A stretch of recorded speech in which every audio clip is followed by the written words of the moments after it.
So while we're waiting for everybody to log on, we'll give it just a couple more minutes. Just a little bit about me. My name is Brian Armstrong, and I'm the team leader and co-founder of Keller Williams Vermont. We're about 190 agents. We do about 2,000 transactions a year. I also own a real estate team that last year closed 120 transactions, maybe 124. Property management company, closet storage company, trying to get a dispensary off the ground. And I'll tell you, Keller Williams, I've been with them for give or take 15 years. I learned more from Keller Williams in 3 years than running a top Century 21 in all of New England in a decade. That's not knocking Century 21. It's just a resounding affirmation of my faith and my appreciation and gratitude for all that is Keller Williams.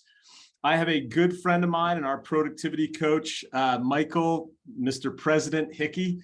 He's currently the president of the VAR, and he's going to try to keep me on task, which is a full-time job, because as much as I've been running sales meetings and large meetings, anytime I teach over Zoom with this many talented people, it's extremely intimidating.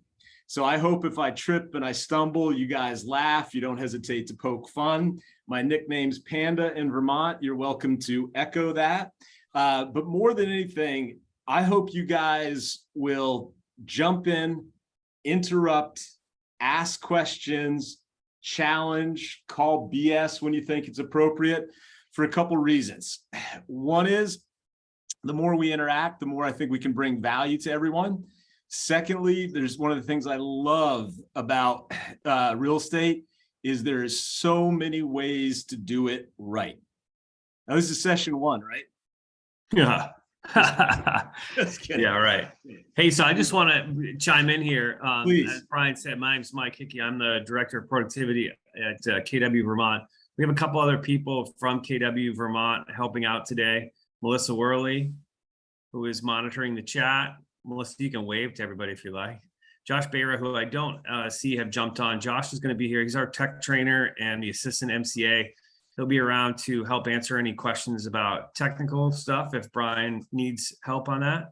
And the only other request I have is that you can shout out any questions, but Melissa will be monitoring the chat, as I said. We'd love to see your faces. So if you can turn your cameras on, it's super important for us as trainers to be able to see the interaction that we're having with you. So if you could please, turn your camera on. No judgment here. If you're still in your pajamas and haven't combed your hair, no big deal. I don't have much, so it doesn't really bother me.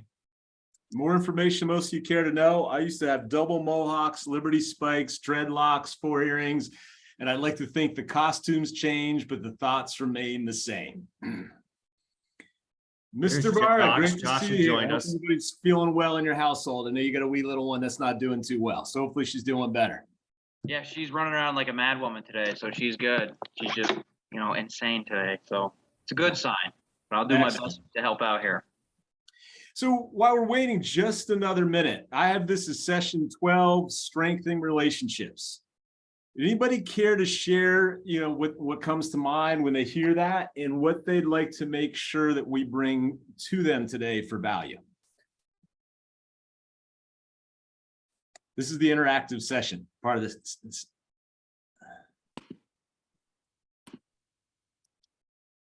Mr. David White, what would you like to get out of this today?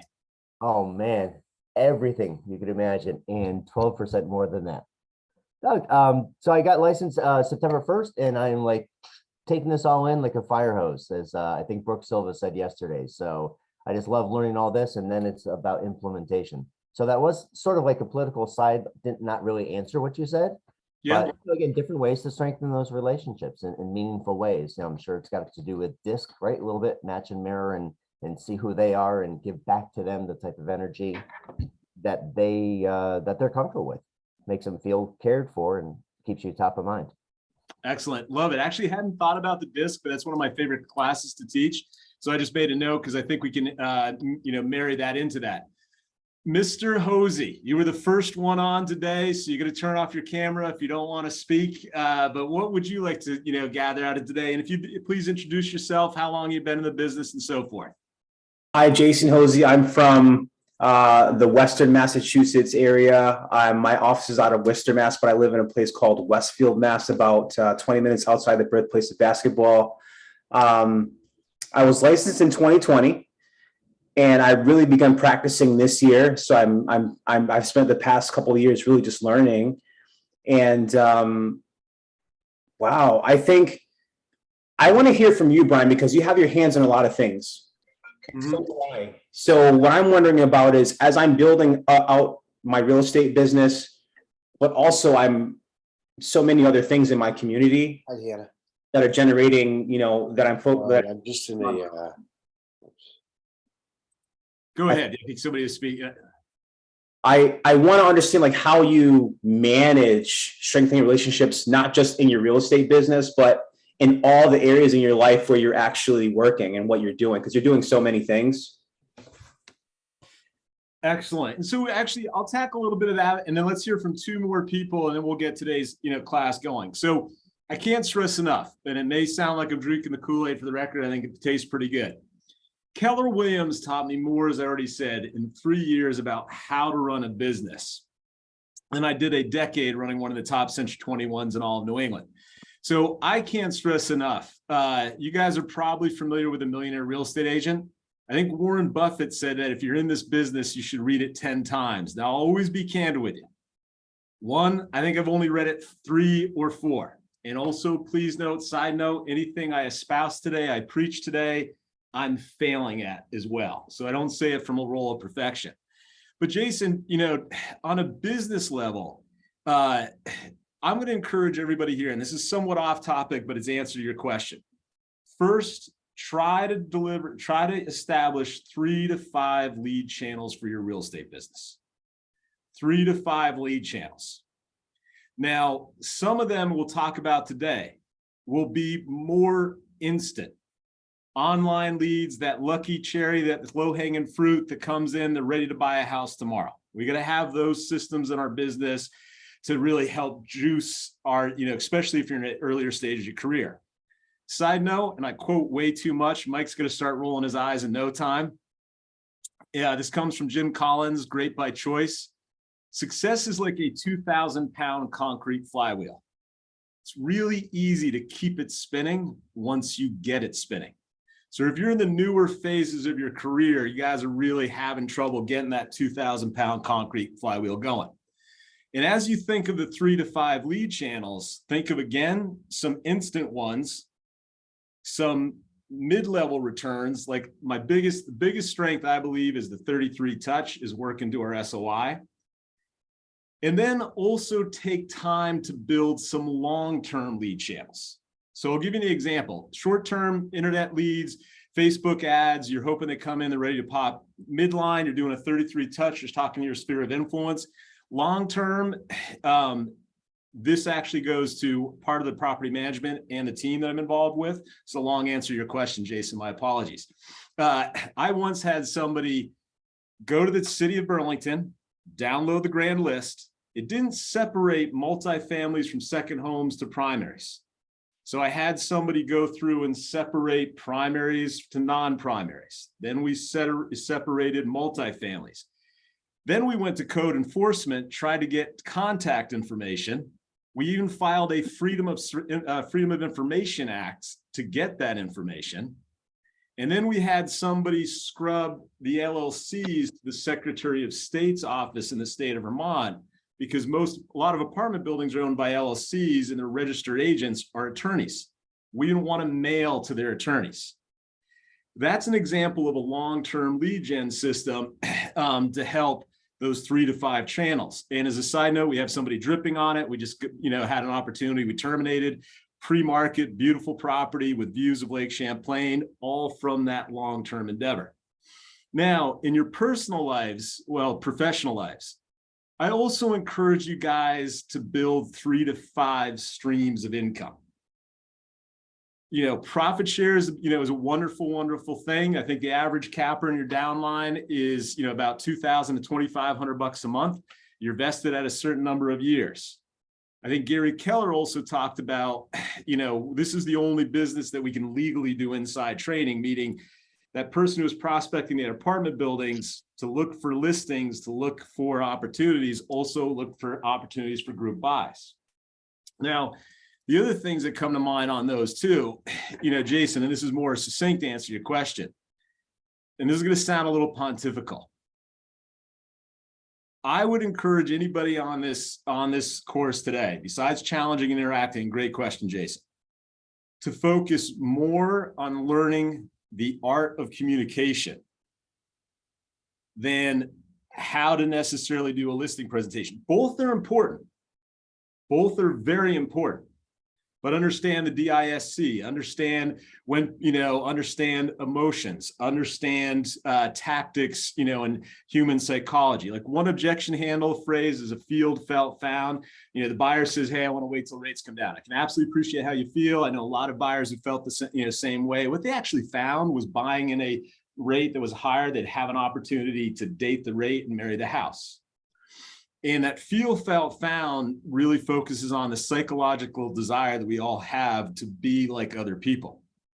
So Jason, first, I would say it was really a strong focus on communication. Now I've been married twice, first wife, rich soul, amazing individual, second wife, amazing individual. With humor, I fail at communicating 3 or 4 days a week. I just say things that it felt great saying, and I realized it wasn't keen on. So Jason, I would say 1, focus on communication. 2, really ask yourself, and this comes from the book Shift, what's the one thing I could do today by which doing would make everything else that unimportant or unnecessary?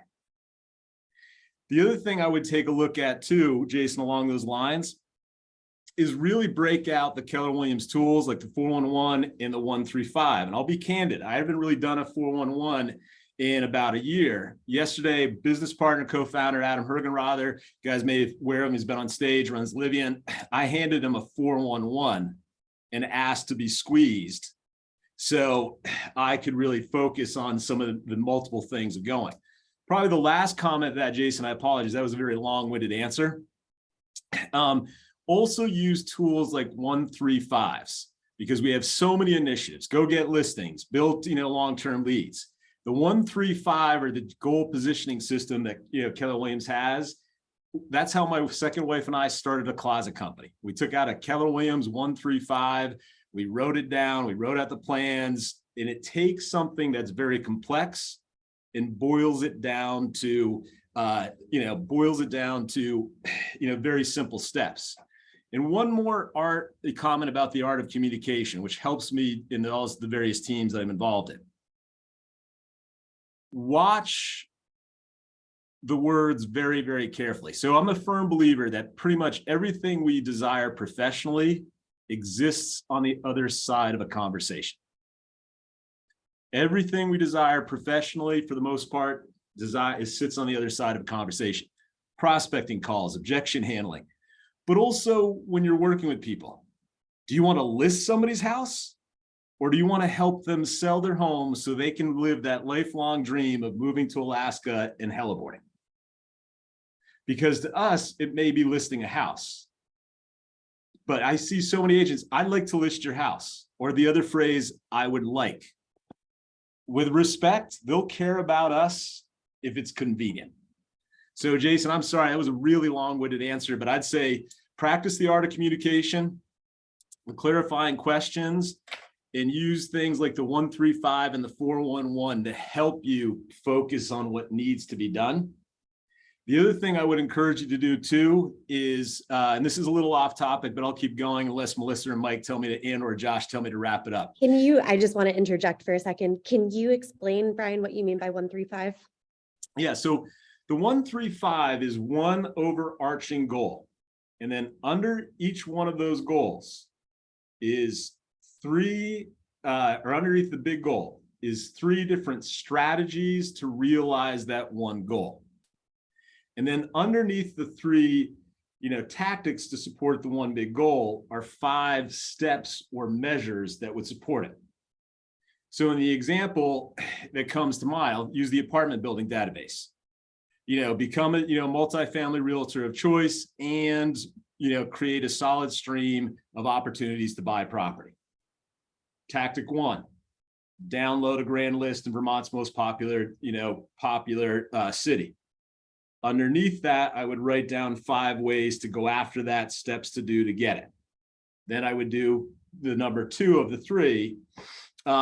It would be, in our case, we started doing landlord webinars to get a brand amongst landlords out there.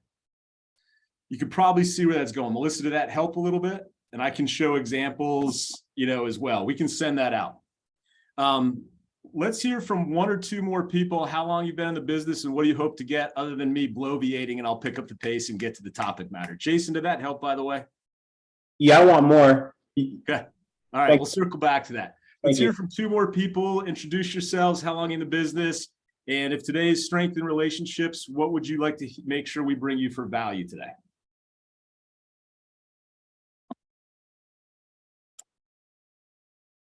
April.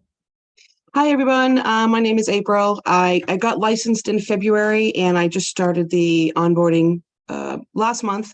And I've been trying to be a sponge, basically, taking as many trainings as I can and learning, like you said, the art of communication, which is, I'm struggling with it a little bit, but I'm kind of getting used to it. It's a whole new world for me. And I'm an outgoing extrovert who'll talk to anybody I see in a store, but for some reason I get nervous about this. So that's kind of really what I've been trying to work on. So I think these classes have been absolutely amazing. So just learning more techniques and more, tips of the tricks of the trade, or however that phrase is.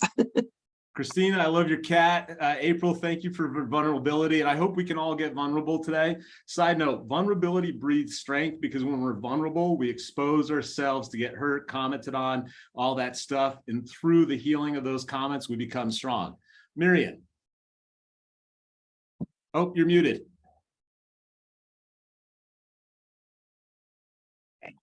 All right. So, my name is Miriam, and I got licensed in June, and I joined Keller Williams in July 22nd. So it's going to be 60 days. So, Congratulations. yeah, thank you. So I have learned command. I have designed my Facebook, Instagram, all over the social media, but I'm having a hard time grabbing the phone and calling my contacts. I'm still keeping my full-time job. Yeah, I know that's my weakness. That's why I'm here, to learn more transcripts. I've been practicing with my daughters, my boyfriend. I've been practicing all this, and they say, "Oh my God, you sound professional." But I need knowledge. I need to explain, like if the buyer asks me, is this a good time to sell my house? If the market is gonna go lower, the interests are gonna go down, and it's gonna be lower in maybe 2 years when they change the presidents. They start being political stuff like that. So I'm kind of like I'm not trying to get into that conversation, but that's why I'm here. Thank you very much. And I don't understand that 315 and 411. Yeah, and so guys, thanks to our team, Josh, Melissa, and Mike. They're gonna load up a lot of the stuff. He just loaded it in the chat. Download it. Definitely talk to your PC, talk to your TL. You can reach me at barmstrong@kw.com. I'd be more than happy to explain a little bit how we used it, but I've used it for starting companies, starting lead programs. It's a phenomenal system. So a couple quick things, and I hope you guys all have pens. 3-4 books that immediately come to mind. On the Business of Real Estate. Yes, The Millionaire Real Estate Agent. My opinion is it's a dry book, but it's a very powerful book. Jason, back to your comment, earlier question. I'm trying to take The Millionaire Real Estate Agent and apply it to property management and closets and storage company with humor, trying to get a dispensary off the ground in Vermont as well. So another book, Shift. You guys that are just starting the last 6 months, I think you started at a phenomenal time. When I jumped into this business, I was an out-of-work bartender. Rates went from 9.5% to 10% in the first 2 weeks. I was so ignorant and wet behind the ears. I couldn't understand why the other loan officers were freaking out. But I learned in a more challenging market what made me better for all the markets. So on communication, which is the most, and we're going to be talking about strength in relationships. On communication, Fierce Conversations by Dr. Suzanne Scott. Now, a little quote from, I would also say Art of War, which is a very old book, 2000 plus years old, study on strategy from a military, from a Chinese warlord applied to business. I can get, at the break, I'll try to get the rendition I read. But I use that book every day. Now in communication, Dr. Suzanne Scott, Fierce Conversations, I've listened to that book 4 or 5 times. I listened to it one time, 4 hours once to have one important conversation. It's a really powerful book. I've also taken a class on it. So read it, read it, read it. And listen, when you're in your car, I love Rolling Stones, you know, former punk rocker, Little Dead Kennedys, Minor Threat, all that good stuff. But put that stuff aside and get an Audible account and listen to Audible when you're in your car. A lot of people refer to it as Automobile University. And as a side note, I listen at 1.4, so it goes a little bit faster. So also in this next book is Hardcore Corn, as in corny. How to Win Friends and Influence People by Dale Carnegie. When you read it, you will roll your eyes. You will think it's ridiculous. I'm telling you, the stuff in there is magic. How to Win Friends and Influence People by Dale Carnegie. On mindset, and I'll probably list 1 or 2 more. The obstacle is the way. The obstacle is the way.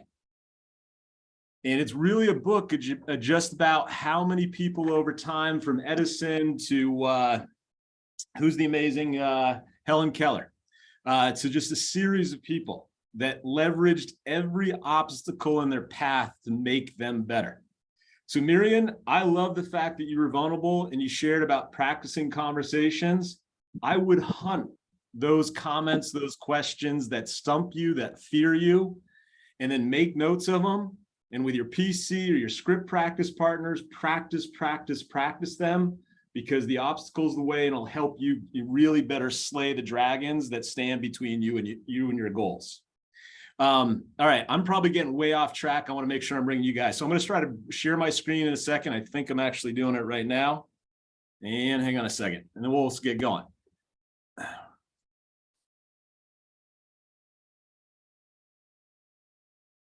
All right. Do you guys see the Ignite book there? Okay.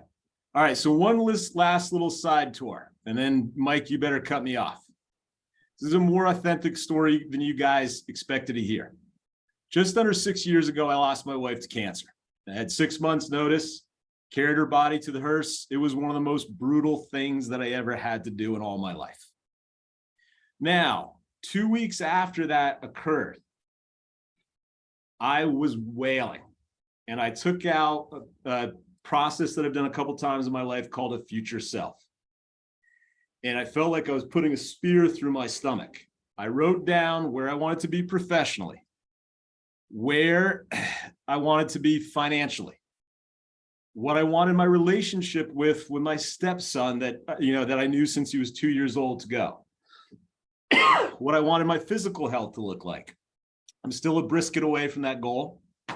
But as I wailed through this exercise and I wrote out what my relationship was with my mother, with my immediate family, I did this for 2 reasons. I knew that I had a tremendous amount of energy and I could let it go and take me in a very destructive place, drinking, drugging, bearing the pain and alcohol and weed and all that stuff. Or I could harness that energy and I could turn it into something powerful. I've lost and kept off 30 pounds. I've started 2 companies. So I encourage you guys, take time in the next week to write down your future self. And if you email me at barmstrong, I'm happy to share mine. The numbers are just numbers. Money does not provide fulfillment. I know that. But I encourage you guys, zoom out to zoom in. Zoom out, and this is part of segueing into this. This is identifying your goals. If you're in a relationship, I encourage you to involve your partner. With humor, you may occasionally find that there's, I believe, a Chinese proverb that says sleeping in the same bed, dreaming different dreams. If you're in that case, that's a different discussion altogether. but really take time to zoom out and ask yourself, why are you doing what you're doing? What do you want? Where do you want to be in 3 to 5 years? For a couple key reasons. One, keep it where you get ready in the morning. Keep it where you lead generate. Because one of the things that people come at, and I think, Mike, correct me if I'm wrong, and the obstacle is the way. Up to my house. We've got somebody, if you could just double check your muting. When we are faced with daily challenges and we're focusing on the day, it can seem overwhelming. When we look at daily challenges as part of a long-term plan, we seem to be able to handle a lot more challenges. And it's an old phrase, person who moves mountains starts first with tiny pebbles. So I would absolutely encourage you to keep that amazing future self next to where you lead generate. So Jason, this was what helps me not, focus and deal with the strengths that I deal with the challenges I'm dealing with in these roles by keeping the future close at hand. Phenomenal book, dry book, Power of Habit. And this is going to be a duh statement. Those who stay in contact with their future self are exponentially more likely to reach it. So again, guys, take time, zoom out, zoom in. Ask yourself where you want to be in all those fronts 3 to 5 years from now. And I would encourage you to do that. And again, keep it where you're lead generating so you remember when you got hung up on, when you catch somebody who just had a bad day and ripped you a blank. It's all just tiny down payments on a life worth living. All right, I better get going on the PowerPointers that are not going to ever let me teach a class again. All right, and again, chime in, ask any questions, challenges if you call BS on anything.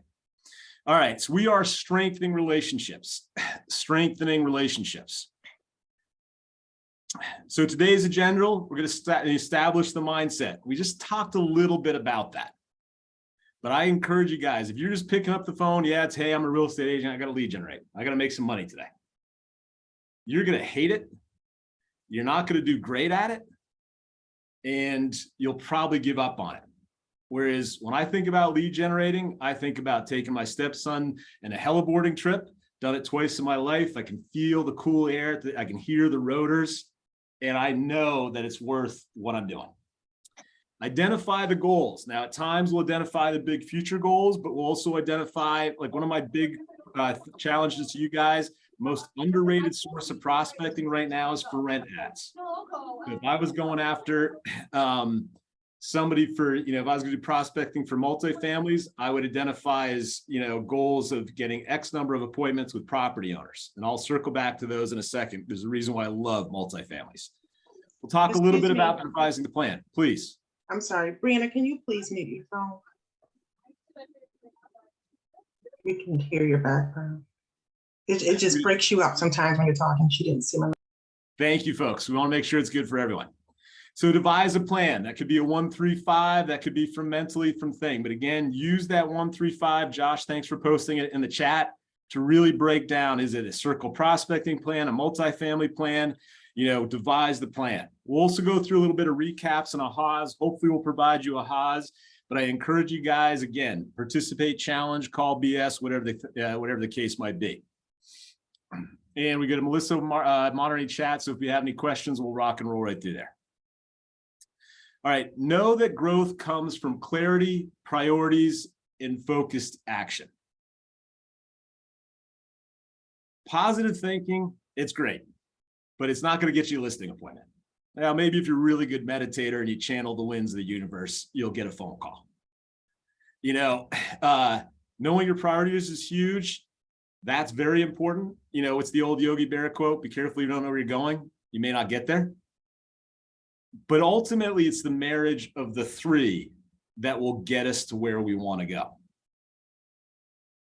So leads versus contacts. How many of you guys have seen this funnel before? April's shaking her head. I think David might have. So lead capture. Now, side note, you guys are probably a little bit different with marketing. It's very reactive. We place Facebook ads. We send mailers out. We hope that people call us. Whereas prospecting can be, very targeted. I love multifamily properties. They have generally bigger sales prices. It's a little less emotional. There's opportunities to buy properties. You meet people want to do multiples. So if I'm devise a plan to go after landlords, I'm calling them hunting for those multiple reasons.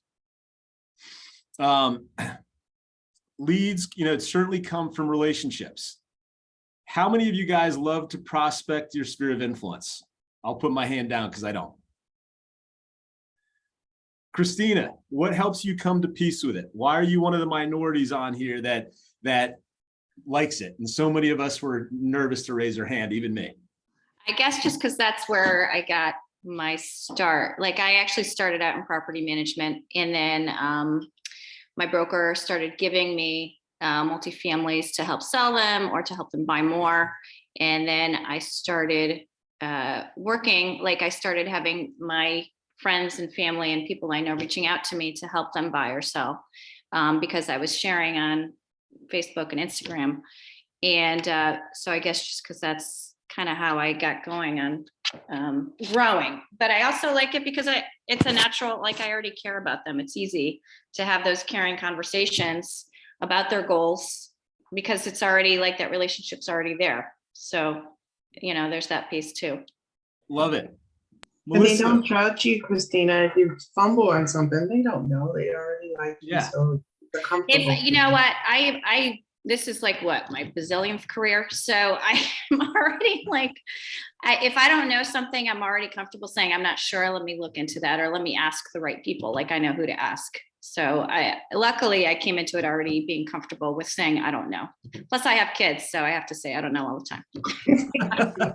who absolutely does not like prospecting their sphere of influence and is willing to share?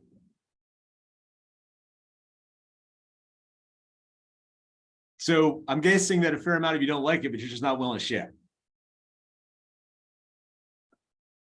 Can we get awkward silence? Yeah, there you go. No, I can share real quick. It is tough when you're reaching out to your sphere of influence, especially if it's somebody you haven't talked to in a while. And sometimes you feel like you might have missed an important event, or you might have missed this or missed that, and you're just sometimes afraid. But believe it or not, if you just pick up the phone and call and say, hey, I'm so sorry it's been a while. Love to catch up with you over a cup of coffee and see what's going on. You'll be amazed at what can happen. Absolutely. April.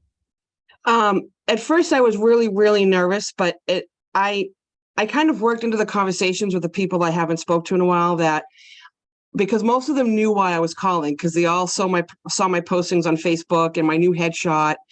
And I kind of worked it in. It's like, I've been having a lot of fun talking with people, catching up with people. I've made a couple of lunches with people to, to give them my card and just kind of, do the normal conversation you would have with anybody. Cause I maintain friendships almost all the time. And I might even actually got a client out of just one of my conversations with them. So it was really, interesting, but again, I'm still struggling with it. But I use fear as not as fear. I use fear now to me as my motivation to do something, because you're guaranteed not to accomplish anything if you don't at least try. I'd rather try and fail than never try and not know. So I love that. The obstacle's the way. Yeah. Was it? My guess is we got some Boston Bruin fans on here. Was Ray Bork's quote? Goals live on the other side of obstacles and challenges along the way. Place no blame. Yeah, I screwed that one up, but I think you got the sense. Miriam, you were going to share, unless your hand was up earlier.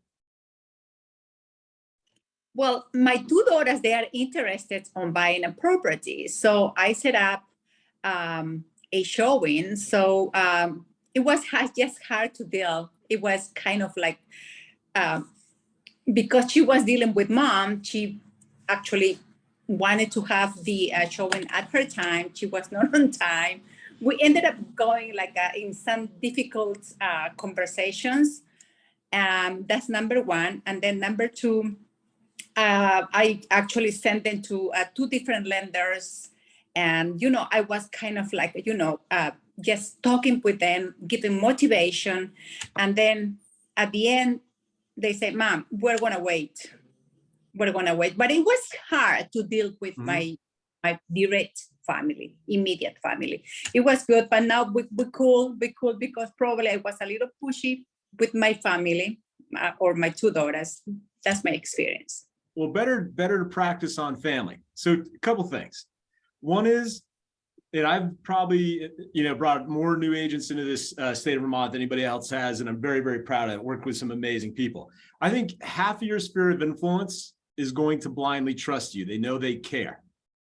About 30% will be like, hey, it's personal business. I may or may not want to deal with it. If we sense that, that's peace, let it go. And then probably the remaining 20% will trust you and like you, but they don't want you to sharpen your teeth on them.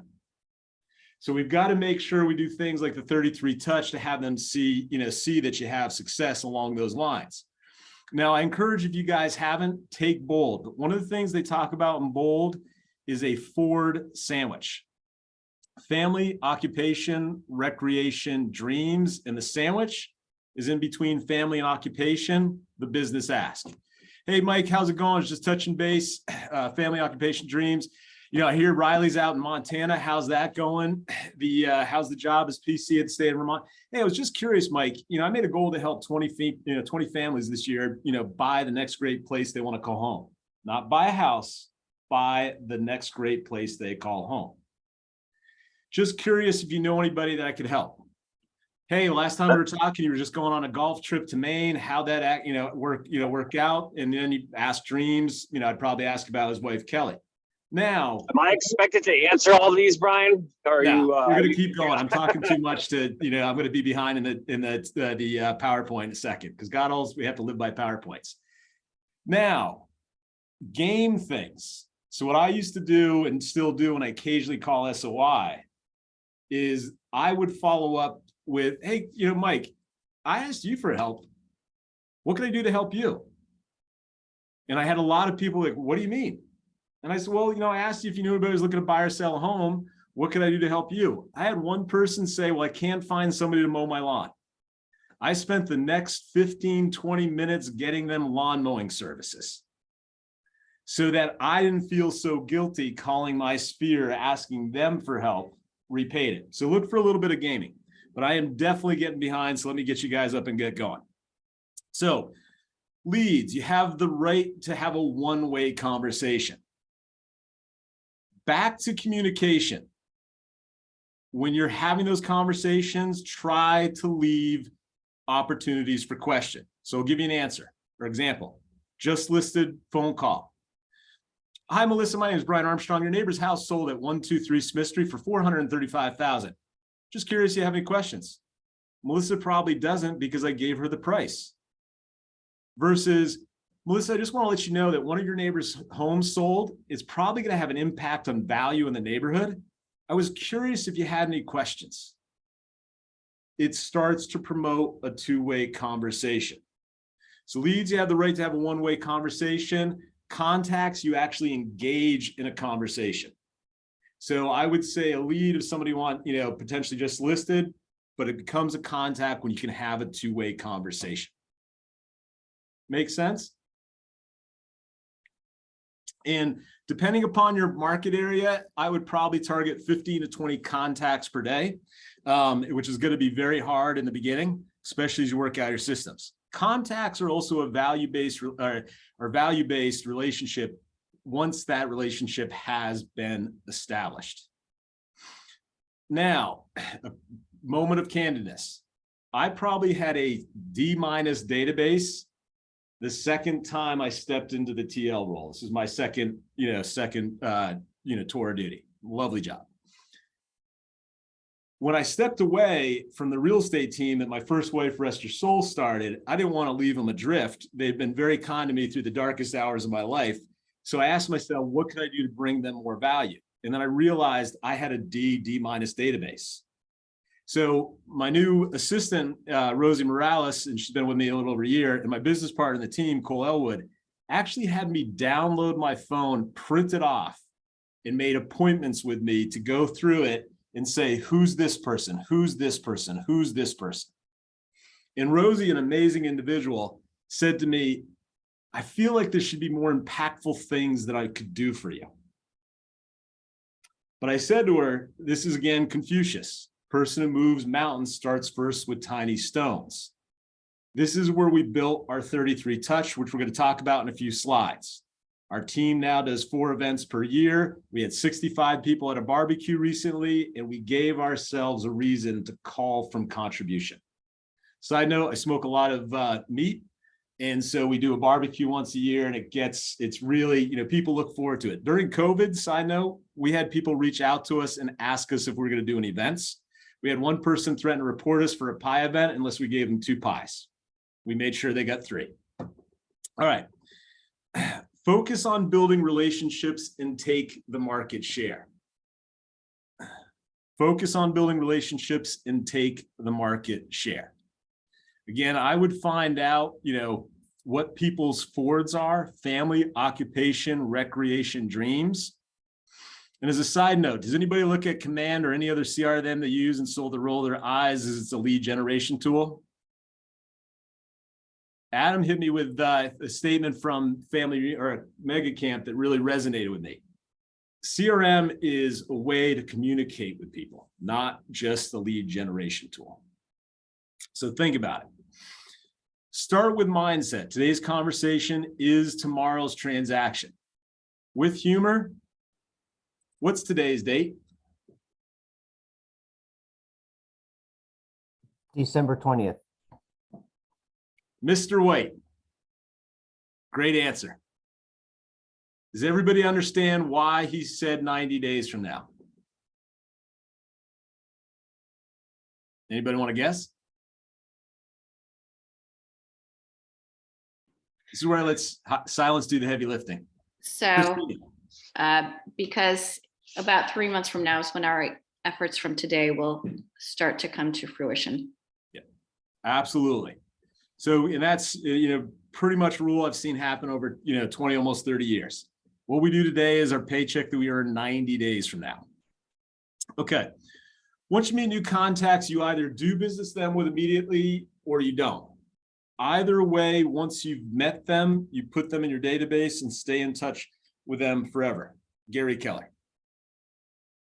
Now, show of hands, how many people feel they have a B+ or better database right now? Okay, I'd probably go, I'll be minus. Anka, Potvin, would you like to share? Yeah, I think my situation is a little bit different because I have done sales for all my life, basically since I started working at 22 and I'm in my late 30s. And I do work for a property management company that focuses on short-term rentals. So all I do day in and day out is prospect homeowners, and we use Salesforce. And so I have worked on CRM systems basically since I've started my career, and I cannot, I don't think I could do my job without them. It takes a lot of discipline, but I think it's a great resource, and it does keep us on track and organized when things go crazy. So yeah, I'm a little bit different in that sense. So I guess my question and the reason I came to this class today was just really get another perspective of when too much follow-up is too much, especially when you have a CRM at your fingertips. I feel like sometimes it's too much and too many touch points. Great point. Let's actually answer that question right now. When I heard the 33 touch and then the MREA2 that supposedly is going to come out, but basically said the research reported the first, was I the only one that sounded like that was almost recipe for a restraining order? 36 contacts a year. But if 12 of them are newsletter, are we really hoping that they read our newsletter? Now, I personally do. I hope there's value there. But what are we really looking for? Would it be our name in the subject line? And I would argue the contacts increased from 33 to 36 because the bombardment of if I can speak this morning, digital images. So, plus I think the other thing, Anka, when it comes to mind with that is if we do a 33 or 36 touch, and we're also doing event-based marketing, whether it's your local farmer's market or a pumpkin patch where you get them a discount, then 4 or 5 or 6 times a year, we can call from contributions. Hey, Anka, I was just touching base. I want to let you know the Stronghold Real Estate team is running a pick your own apples at XYZ Orchard. was hoping that you'd stop by and bring the kids. And so it's coming from a different, different approach as opposed to gimme, gimme, gimme. Now, as a side note too, if you're an independent agent, look for ways to work with other vendors to do those events, pumpkin picking, apple picking, pie giveaways, movie theaters. Your market center, you might challenge them to do a Halloween contest. We're going to do one this year. Or even, Santa Claus, if that's appropriate, at your market center, to leverage those events so that when you contribute your database, you're coming from contribution. All right, identifying the goals. We talked about that a little bit. And Christina, you had your hand up. Yeah, I'm sorry to break the rule, but I just joined Keller Williams in May, and just to kind of quickly get going on my CRM, I took all my contacts that, from years, from all sorts of areas, and I put them in there. So I've got like 1,700 in there right now. But frankly, a lot of them, I look at the names, and I'm like, I have no idea who this person is. And then did I leave any notes? Did I ever have a text with them? And there might be nothing. So they literally could be like, just from, do I delete those? Like, it seems to me, I can't call them and be like, I have no idea how we know each other. I have your name in my phone. What do I do with those that I really don't know where they're from? I can't remember the history. My personal 2 cents, I would keep them in your drips. I would keep them in your marketing. But a great thing, and I know, I'm sure the TLs and PCs have them, but we can get them as a memory jogger that will go through. It's 3 or 4 pages. Who cut your hair? Who's the vet that takes care of that lovely cat that we keep seeing? Who fixes your car? Who's your favorite bartender? Who's your favorite waitress, waiter, so forth and so on. And again, that's going to feel like you're moving small pebbles. But I would really go through that memory jogger because I think you'll round out your database with higher quality of leads. And with candor, is anybody challenged by the phrase in the Millionaire Real Estate Agent when it comes to lead generation, the quantity is the quality? I had a hard time with it. Am I the only one?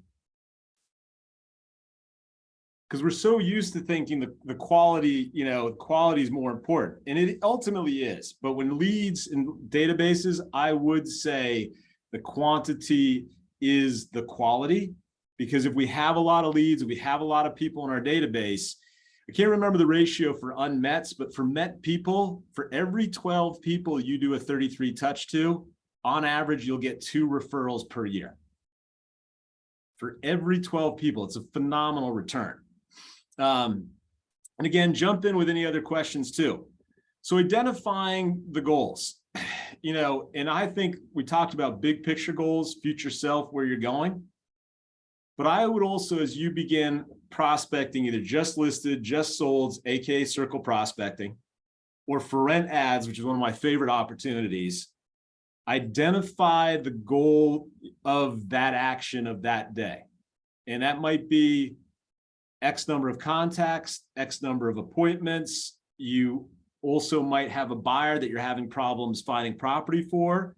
So a key phrase that KW Vermont's probably too tired of hearing, and it comes from Sun Tzu: leverage every action, be it the action of yourself or your opponent, as many times as possible to your benefit.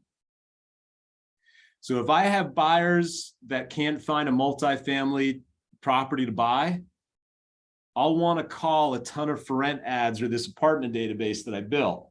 One, so I can let Christina or Anka know, if they're my clients, hey, I put 2 hours into calling apartment owners a day to find you a property. What's that going to get me for credibility and respect with Anka and Christina as my hypothetical buyers? A lot of other agents that are doing that? No. So we're going to strengthen that relationship, because Anka, if I'm pronouncing your name correctly, please correct me if I'm not. And Christina, you are.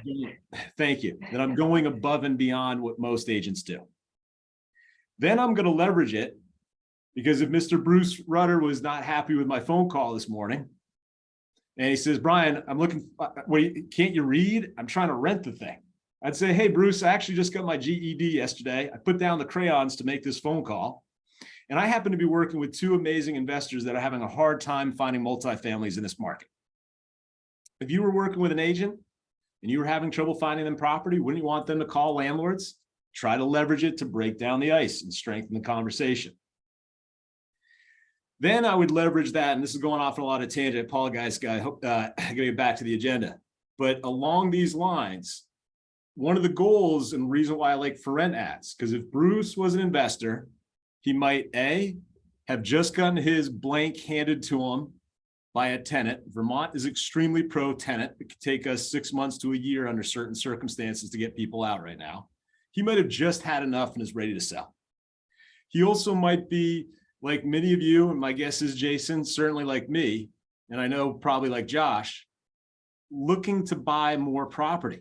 Because if I called Bruce in a for rent ad, I could talk to him about 1031 tax deferred exchanges, deferring his capital gains and increasing his cash flow.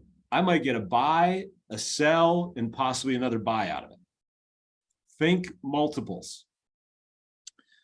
Any questions so far? Okay. All right, moving right down the line. We're going to take a break just shortly.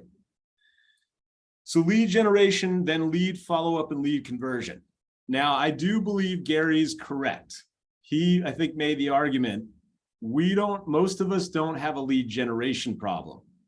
We have a lead follow-up problem. I heard a statistic. Anybody care to take a guess? How many times does an American say no before they say yes? Anybody care to guess? Just shout out. 19. 18. You must have kids. Supposedly it's 6 to 7. Now let's be frank. There's probably not a real scientific research behind that. So game yourself when we're thinking about lead follow-up and lead conversion. If I know that, and this comes from Zig Ziglar, if I know that on average I get 19 people say no before they say yes, I should tell myself to be psyched when I'm at number 18 or 19, because that means by a law of averages, I'm getting pretty quickly to a point where you can get a yes. I would also argue that if I'm talking with a seller about potentially meeting with them, if I just say, hey, can we have an appointment? And they say no, and then I repeat the question, that's gonna get me hung up on. Versus they tell you, hey, I don't know if we're gonna use a realtor. Hey, I can absolutely appreciate that. And maybe that's why we should get together, because if we sit down and talk and I go through why so many people have chosen our team to help them optimize the value of your home, it'll confirm one or two things. One is you should actually sell your house on your own. Secondly, it might give you a reason to actually find a way to save yourself time and optimize the value of your house. Would Thursday at 5 work, or would Tuesday at 1 work better? Well, I don't know if any one of those are going to be a good time. Well, I got to check with my spouse. Well, if your spouse could make Wednesday at 4, could you make Wednesday at 4? Well, yeah, we could do that. Then let's tentatively mark it down for Wednesday at 4. Now, in that rough simulation, hopefully you saw I got handed a lot of no's. And I just rolled with those, using those as a way to get yes, but not, headstrong, stubborn, and not listening. Side note, what's one of the most powerful negotiation skills out there? Active listening. And you can tell I'm challenged. I have 2 years, a busted lip today, but I'm challenged by that. Side note, another book that you guys want to listen to, my goal is 10 times. I've done it 6. Chris Voss, Never Split the Difference. He's a former FBI hostage negotiator, and he tells real live Yes, hostage that book is situations. awesome. Yes, Anka, thank you very much. Yeah, it's They almost always like say that the silence is where the power comes in, right? And the person that speaks first loses. And Yes. Brian, you still have the man crush on Chris Voss. and there's nothing wrong with that, but I don't agree with you, but there's nothing wrong with that. So my goal is to listen to that book 10 times. I've done it 6. Hey, Brian. Yes. So Chris Voss just spoke at the New Hampshire Association of Realtors convention. Oh, He's got a new book coming out in November 1st, and it's for real estate people. nice. And I got a chat box covering the first part of your name. I think it was Jason Westcott. Thank you very much for sharing that. I heard he had a quite hefty fee, but that's a phenomenal book, guys. So lead follow-up. What comes to mind when you guys think of lead follow-up? What do you say to somebody who's been, I'm thinking of selling my house in the spring, and it's December? Hey, Mary, it was Brian Armstrong calling. I know that you talked about selling in the spring. I was just touching base to see how things were going. I was curious if you had any questions that I could help you with as you look forward to next spring. Side note, if somebody's telling you they're going to sell their house in 3 months, when do you think you should potentially get the appointment to list and sell the house? Right now? I would say right now. And when I first said it, I was thinking at least 2 months. In other words, buyers tell you 3 months, they often buy in 2. Sellers tell you 4 months, they often sell in 3.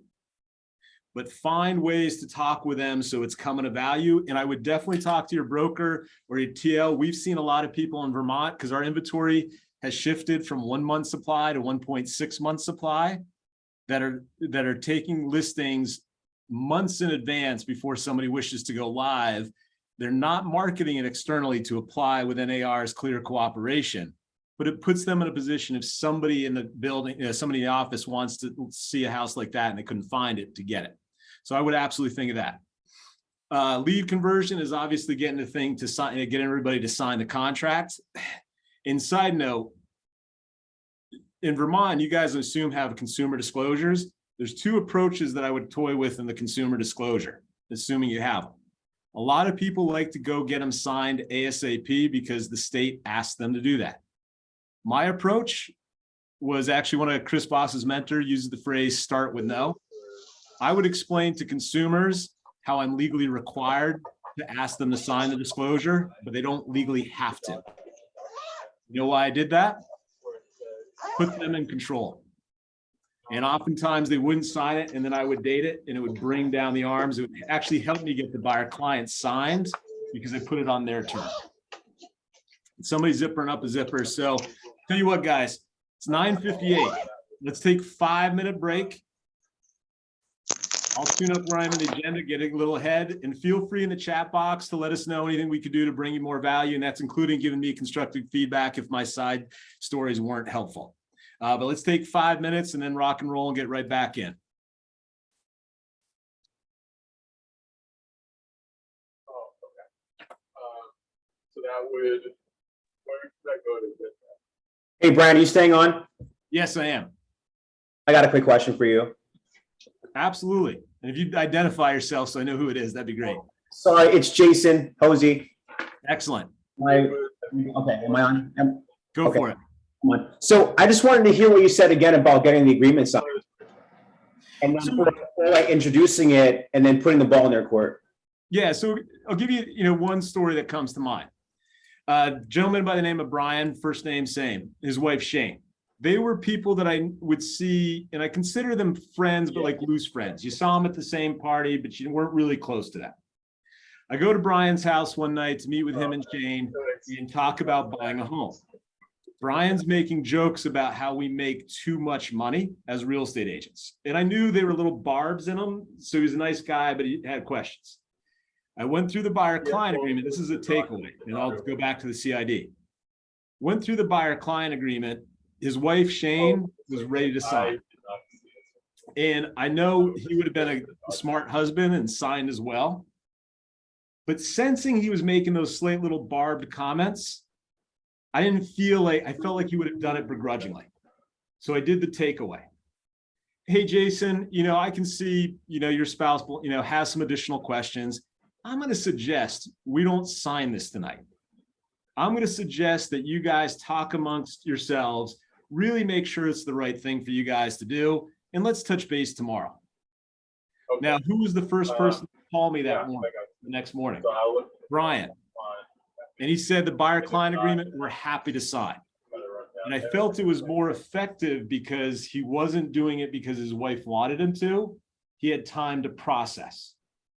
So I not only want to set the hook as in get a buyer-client or seller-client, but I want to make sure they're going to be raving fans and they're going to be passionate. So with the consumer disclosure, I would go through and explain, you know, this is what it says. This is what your options are. Let me see, I got one person talking. I can see who they are. Jennifer Kim, can you please mute yourself? Thank you. Is that okay to do? So Jason, I would go back at the end of the disclosure. I would say the state of Vermont requires that I ask you to sign this. They don't have the legislative authority to require that you sign it. And if you don't want to sign it, Jason, I'm just going to mark the time and the date that we spoke, and, you know, just for our records. And what I find, and there's going to be many PCs, Mike probably disagrees with me on that. It's one of the reasons why I love him, because we'll disagree on stuff. What I find when I do that is it puts them in control. They don't feel like I'm just hunting for a signature. Does that make sense? Now, the yin and the yang, my business partner, Cole, and Mike's probably with him. They like to get people signing the consumer information disclosures because it gets them comfortable signing things with us. I like to do it different. I like, again, put them in control, allow them to say no, because it lowers their mental walls with me and it helps us, they feel more comfortable with me. But there's several ways to do this business right. So I encourage you to play with both approaches and find the path that's right for you. There's a phrase from Sun Tzu, one of my, and actually, I'll try to get it, see if I can email you guys the version of Art of War that I read, use it every single day. One of the things from Sun Tzu said, if you're gonna never have your troops scale enemy walls or well-fortified walls, because all they'll get is flaming arrows and boiling oil poured down on it. So when we meet somebody in 5 minutes and we're saying, sign this disclosure, we're scaling a well-fortified wall. They don't know you. They don't know Christina. They just met me 3 minutes ago. I'm a fast-talking real estate agent. So I try to get them to lower the walls by putting them in control. And the phrase have form but be formless means sometimes, most of the time, I'll do what I just said. Every now and then I will, you know, ask them to sign it. But have form but be formless and play with what approach is right to you. Does that make sense? Absolutely. Thank you. Quite welcome. Thanks for all the questions today. All right. I just wanted to say I appreciate your stories because it gives me more confidence, and I learn from all of you when you guys ask questions and that. So I just wanted to say I appreciate your stories. Roland, thank you very much. Because in my head is the New England region is going to be pissed because I'm not sticking to the agenda quick enough. You know, but I'm trying to stick to the topic. And anybody else have any questions, comments in the last minute or two of the break? I'm okay with that. Okay, Michael. I hope so. Well, thank you, Lindsay. Appreciate it. Michael O'Donnell. Oh, you don't, it says you're not muted, but we can't hear you. My apologies, sir. We still can't hear you. I don't know if your volume's down. Is anybody else? I'm still not hearing you, Michael. My apologies. Don't hesitate to chat, and we'll give it another second as well, too. Michael, if you put it in the chat, Melissa will read your question for you or your comment. Sorry about that, Michael. Yeah, we're not hearing you, which we'd love to. All right, so we're going to power through. As a side note, one of the things they asked me to do today is get you some time on the phone. We're going to try to do just that. But in the meantime, I'm going to try to pick the pace on the agenda. And again, guys, please interrupt, share, ask questions, challenge, call BS if you think it's BS, you know, so that it's not just me pontificating. All right, so identifying the goals, real estate mind sharing position. How many of you felt when you're brand new, oh my God, I don't really have a right to talk to these people. I'm in my first 4 months of real estate. Christina, you smiled. I'm going to guess you felt that once or twice. I'm going to guess, Marion, that you felt that as well, and maybe Roland as well. So first, respect that you may be brand new. On the flip side, with the exception of some serial investors, you know more about real estate through your process of getting licensed than a vast majority of your consumers do. The other thing is somebody on here use the phrase, mentioned a question. It was a great answer. I think Miriam, you might have said it earlier. Yeah, it's a good question. I don't have the answer to it. Learn how to say that. I would say, hey, that's a great question. I should know the answer. I don't. If I get back to you at blank time, you'll build a lot of respect with that. So we do want to position ourselves to be part of the real estate mind share. So if you take a look at this page, I find this is amazing. 74% of sellers only interview one agent. 74%. 15% will interview two. 11% will interview two or more. Is anybody surprised by that? So there's a phrase, fishing upstream.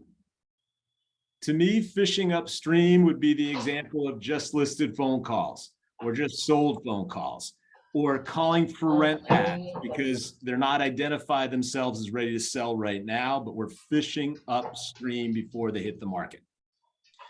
Buyers, 75%, it's almost identical. 75% interview one or more agents, or excuse me, one agent, 15% two, everyone else, 1, 2, or 3.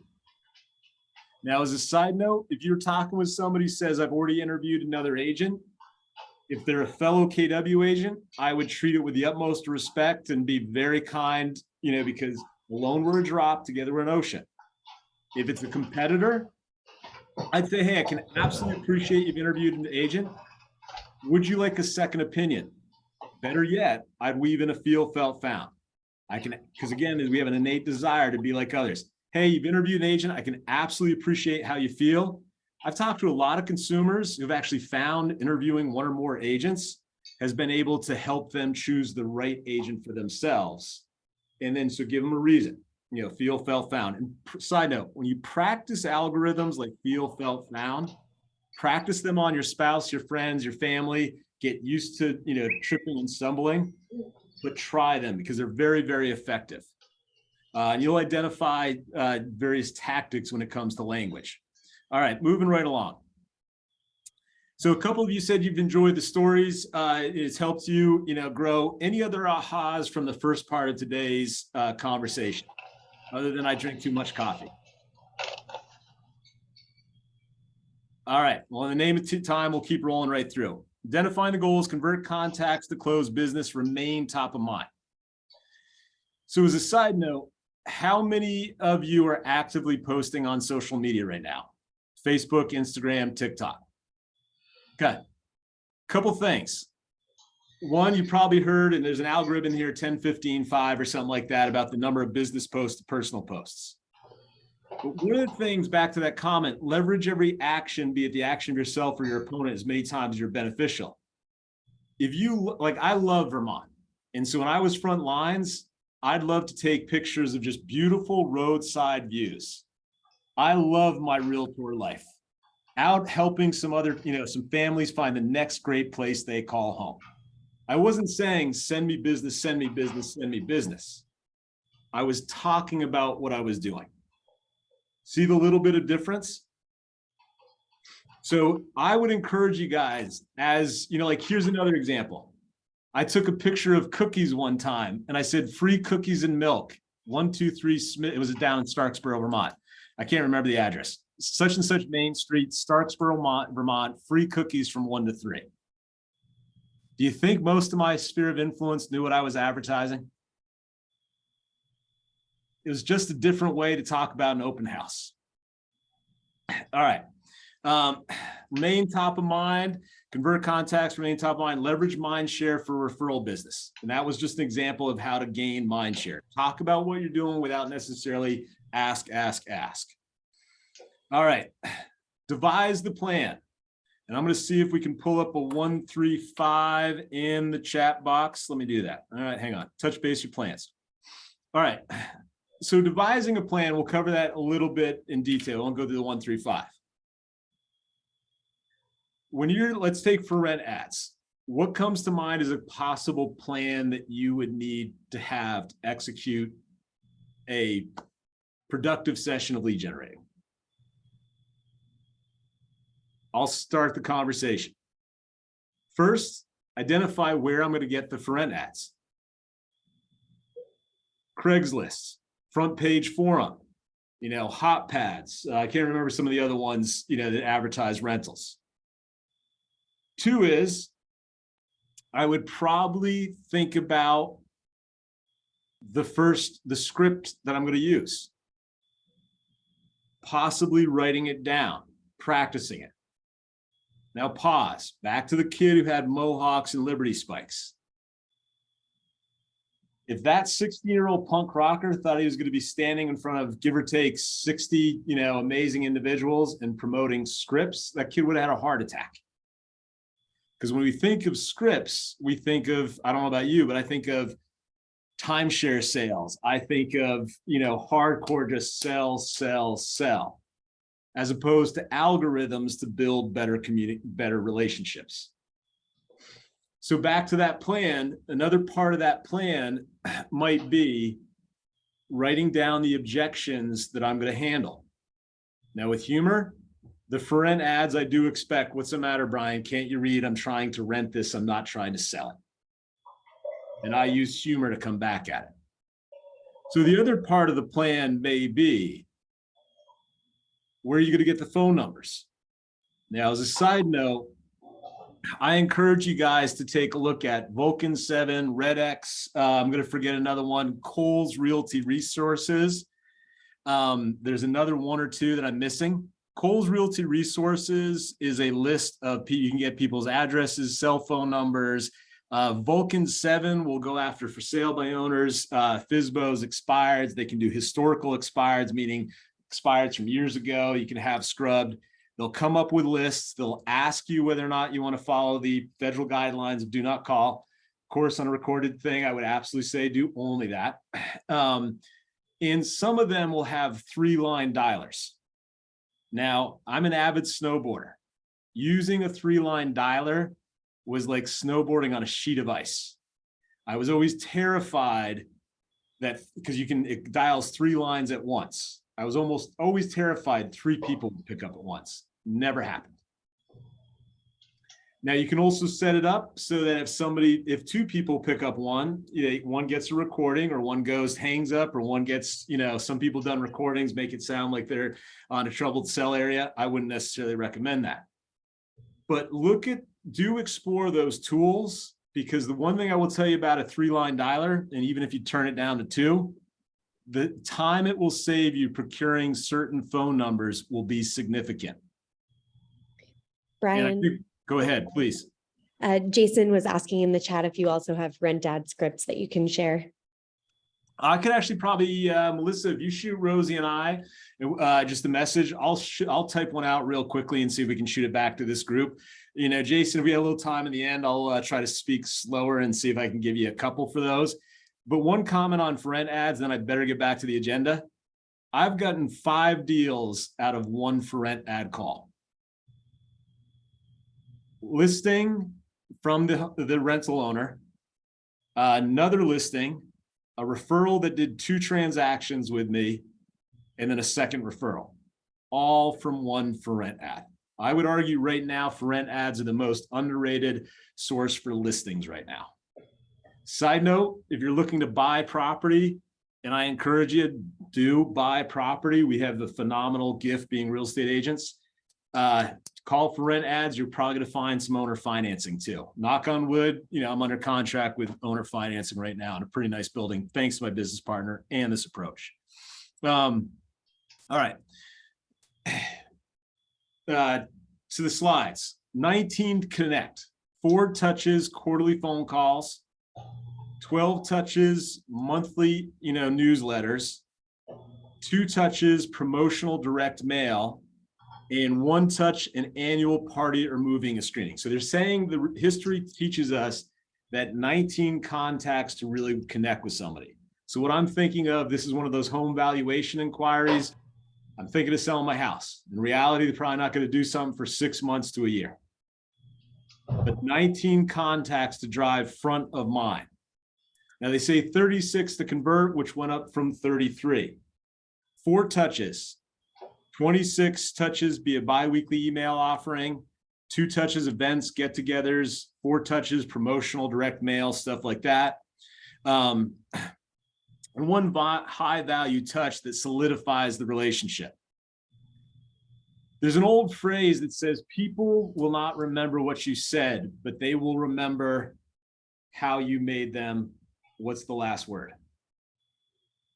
Feel. So again, back to our words. Watch. Hey, I'm curious if you want to list your house. There's another phrase from Sun Tzu, peel the onion and go 3 to 5 levels deep. I think there's a law of 3 to 5. So Jason, if you were a potential, prospect and you were toying with buying a house, a lot of agents will be like, why do you want to buy a house? I want a bigger house for my family. Great. And they get right to buy. Versus, Jason, what about that bigger house? Role play with me for a second, if you don't mind. Jason, what about that bigger house is important to you and your family?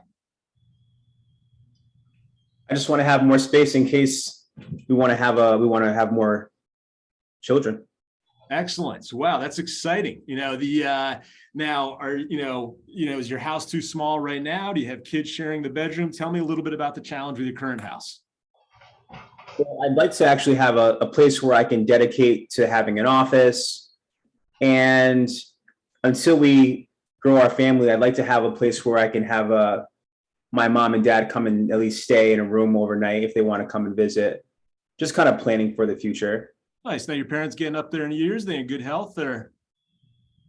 No, but they want to see more of me and my wife isn't opposed to it. So that's a good thing. So it sounds like you get the great opportunity to potentially grow your family. You're also looking a little space for mom and dad to come visit. Is there anything else that comes to mind when you think of the next great place you call home that you'd like to see? Now pause right there. And this was a little forced because it was a role play. Did you feel like I cared a little bit more about you, Jason, than just trying to get to what are you looking for so we can get talking about shopping? I do, because you're digging into the why. So start with why and try to dig deep on their why. And then try to repeat it back to them so that they know you are listening. And again, watch little phrases like the negative. When you list your house, who wants to list their house? When you decide to sell your home, what's the next great place you call home? What's the next great chapter look like? Versus sell your home. Watch the other phrase, what I'd like to do. What I'd like to do is come out and tell you how great of a realtor I am. Well, that's nice. Versus, I'd love to get together and see how we could help you prepare to find that next great place you call home, Jason, and make sure you've got plenty of space to grow the family and a really nice, possibly a mother-in-law apartment for your mom and dad. When would be a great time to talk about that? Next Thursday at 1 or Friday at 4? All right.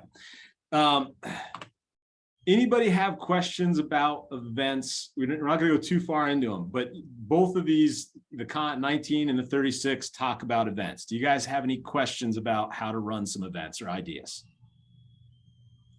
Can you talk a little bit about so there's an apartment building I've been eyeing for a year, even while I was in class. I envisioned really going over there and emptying the building. So so I'm just gonna say it. I want to empty the building and then I want to go to the owner and I want to sell it. So what's the best approach? I want to do an event. I've talked to the people. I've made it my habit for the last year to say hello to them, to get to know them. They know my face. They didn't know what I was doing at the time, but a few of them do. And so how could I put something together to talk to them? So 2 or 3 things. One, depending on how many units, and if it's a really big unit, big complex, some agents have taken the approach of doing a Facebook page for a certain developer, a certain large building, condo association, so forth, like that. And they position themselves to be the information source on that building, or condo complex, wherever the case might be. The other thing that you might do too is you might hold with, the owner's, or property management company's blessing. You might hold, if it's appropriate, a cocktail hour or a barbecue or something like that. And then you'll probably get out of that barbecue, you'll get at least 4 contacts. You get a couple, emails or snail mails inviting them to it. Then if you're going to call, there's another, and I'll tell you, I enjoy calls that are, hey, we're running to barbecue on XYZ date. We'd love for you to come by. It has been a while since we've seen you. Then, hey, by the way, I'm looking to help 20 families buy or sell a house. I just enjoy the lead generation from contribution that much more.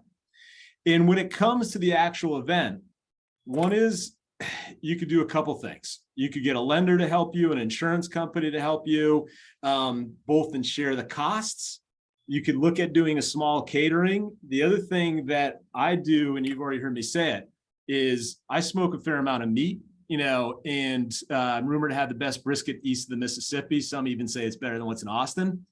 But what I like about doing that, and you could run the grill or something like that, I like to stand in line as all our team's clients, and Josh, our amazingly talented AMCA, sees me do this when we serve our agents. I like to serve the food so that when they come through, almost everybody and I get to interact. So Ellen, I don't know if you cook a mean burger or something like that, but you may want to position yourself, if you're doing an event like that, to be in position where everybody comes through and grabs something, gets to speak with you. Okay. Yeah, I got to start something. There are some luxury, they are spending huge money that they are building. I live in West Hartford, Connecticut. So I already know some agent has already climbed all over that, because those are very high-end luxury units that are going up. Someone's going to go after this building because it's one of the few left over that they really just need to tear it down. But I got to get those people out. So I'm looking at them as a pipeline. They can't buy today. Do I get them in a rental unit and we start the process to get them to buy within the next, 6 months, a year? I think right there, you have 5 or 6 opportunities of leverage. One, helping people prepare for home ownership, which is phenomenal. Side note, remember, you're in real estate. 68% of Americans own their own homes. 60 out of 100 people you walk in a room are potential clients. I think the second opportunity you have for leverage is to potentially, whether it's you buying that building or helping the owners of that building do something, upgrade, renovate, tear, whatever's the right thing. You have an opportunity to dance for them and show them how far you're willing to go by helping their tenants find other great places to live. You probably have the opportunity to do some community reach out to housing centers. There's centers that help people buy houses. And you could talk about having this event. We'd like to do a little seminar or something like that. Okay.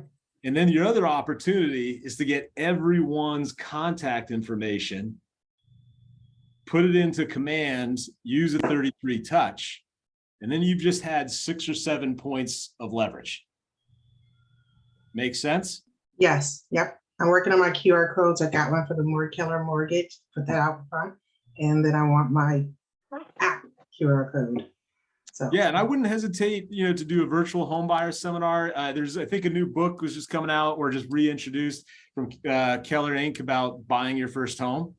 You could do giveaways with that. You could do, a variety of things.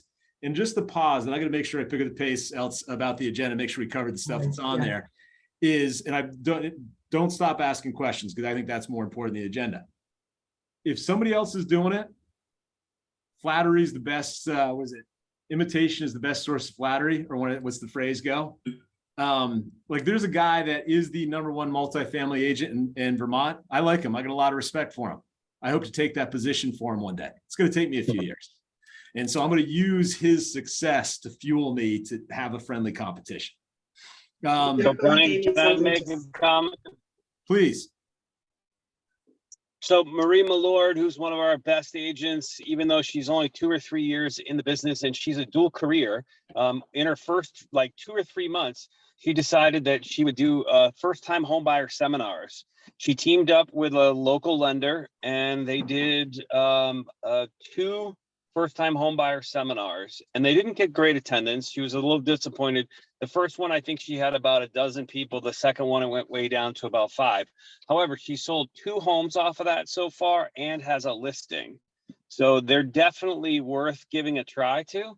I also want to make the point that I don't think that if we're doing, looking at client events, beyond, seminars and stuff like that. If you're doing regular client events, they don't need to be this large, grandiose, 50 people with Brian smoked meat. They could be smaller things like, sponsor a pumpkin picking contest or a pumpkin picking, event where you pay for people to pick their pumpkins, have a photographer there, take pictures of their family dressed in all the fall garb with the pumpkins and the little kids and all that kind of stuff. It also creates a follow-up for you too. You don't provide them the pictures right away. You email them the photos a little bit later, so you actually have an opportunity to do a follow-up. Just my 2 cents. I'll go back to being quiet. I think that was an awesome 2 cents. I think it was at least 5 cents of value. That was awesome. As a side note, Mike, picking up on the excellent contribution, there's a group of our agents at KW Vermont who are doing an investor club. They've only had 2 meetings. First was 5.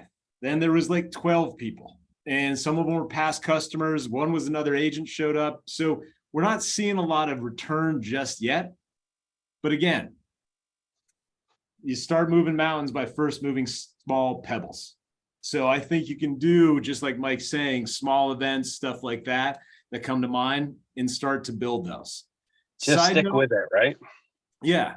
The other thing is, and this is off topic, and you guys tell me if we're getting off in the weeds and I'm not bringing you value. My first wife, rest her soul, started going to a book club. And I was like, really? I mean, she was Long Island girl, raised by a Marine. Book clubs was not the type of thing I would expect to see her at.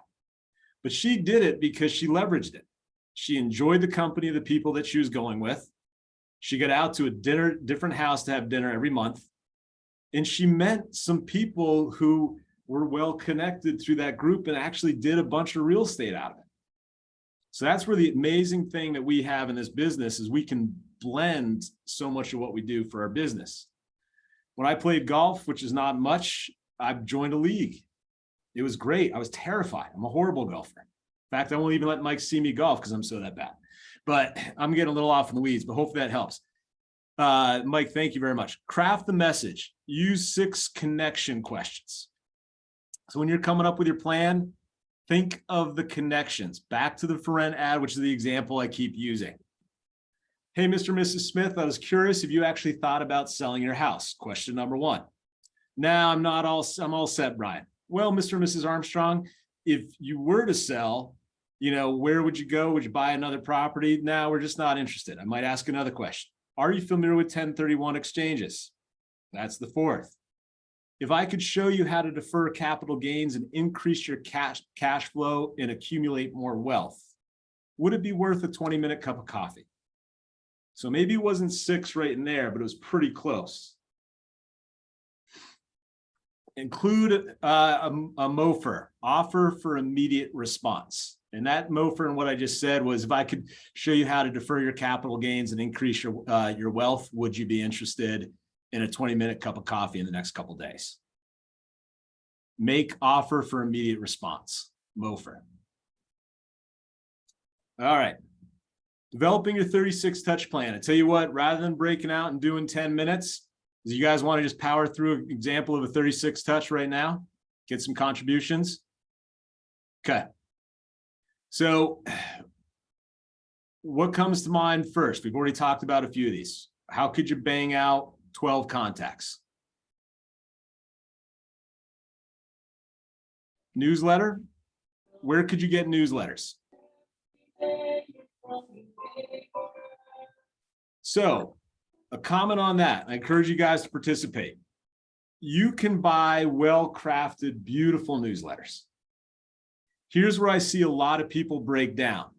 They want to create their own newsletter because they want a really good quality one. And then they spend 10 hours getting Burlington, Vermont's most amazing real estate newsletter. And then they haven't even gotten to the contacts yet to mail it out. And then it never happens. Yet our board of realtors, they just changed recently, sent out market stats every single month. And ask your team leader, your productivity coach, or your principal broker, does your office have Terradatum or broker metrics? You could simply take the realtor's statistics and send that out as your newsletter. Now, I would challenge you, if you're okay with that, but you don't love it, start there and improve it, but don't improve it, then start. Does that make sense? Back to that 2,000-pound concrete flywheel. We got to get it spinning. So newsletter, market stats, humorous stories from the office. Be careful with that one though. Make sure they're entirely politically correct. They don't have any, share any client issues like that. Be very cognizant of that. Possibly buy aftermarket ones, not that it's going to be your newsletter forever and a day, but just so you can start getting it out. Any other questions on newsletters or suggestions to make it easy? So again, you're not spending 10 hours every month writing a newsletter. Hey, Brian, sometimes there's places too, like Canva, for example. I think they have kind of like some free, some paid templates that you basically just would plug and play your own brand and your own data, and you can alter it to your marketplace and stuff like that. And it's usually pretty simple. And I'll even take that. Josh is our very talented assistant MCA. He just got his license and he's already challenged some of our own agents by what he's doing on social media. Because remember, if you guys are new, you don't know what can't be done. So I would take that a step further. Let's use apartment buildings again. So with apartment buildings, you could do a quick newsletter. Our property management company that I'm involved with is doing 6 a year. We should need to do more. But we've partnered with a local eviction attorney. So on that postcard is a plug from the eviction attorney. I believe we got one on there. I know we've had it before. Property management company and the real estate team. Now forget the fact that I own and are business partners with 2 of the 3 of those. But that means you could get 2 or 3 other vendors, a real estate attorney, a home inspector, an accountant, to give you one contributing article to lessen the load. And I would challenge you, if you're daunted by 12 newsletters, start with 4. Just start with 4. So I had a gentleman who sent to apartment buildings where I used to work, and he would offer a free CMA. I think you generally have a statement of 3 apartment buildings that sold, and it was a simple 8.5, 11 that he folded over and mailed. And I remember going to another agent I worked with, grandma's apartment building, and she lived there. She heard she was going to get to meet this gentleman, and she's like, oh, he's such a nice guy. She never met him. She's just been seeing his newsletters for years. So that was a simple 8.5 by 11, a coupon for a free market analysis, a few recent sales, and like either a tax tip or something for apartment owners. 8 by 11, regular piece of paper, folded over and set. Brian, do you recommend mail most of the time, or do you do email? I recommend both. I think you got to mix it up. What I love about snail mail, you send out a big postcard, which maybe is not for your newsletter, but it's big. As they walk to the recycling bin, they see President Mike Hickey's face on that postcard. Yeah. How many of you know the Bed Bath & Beyond coupons? Marion, you had a comment?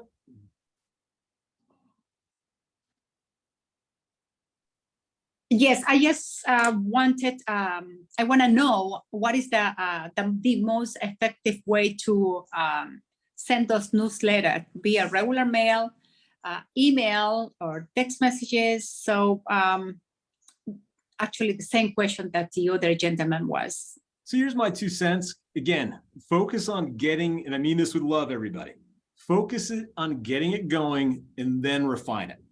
So right now, I would get it going with email. I'd probably continue with email, but I might supplement like 3 or 4 mail pieces a year to that consumer. So one of the comments I'm going to give you is that email, one of the reasons why we chose email for our newsletter is that when we write an article, instead of writing the full article, what we'll do is write a lead into the article and then have a little link that says read more that'll link back to our website. We also have trivia questions in there, and the answers are on our website. So we have a link to our website. So when they read through the trivia question, if they want the answer, they have to click to our website. So the biggest part of that is it's constantly driving them back to our own website.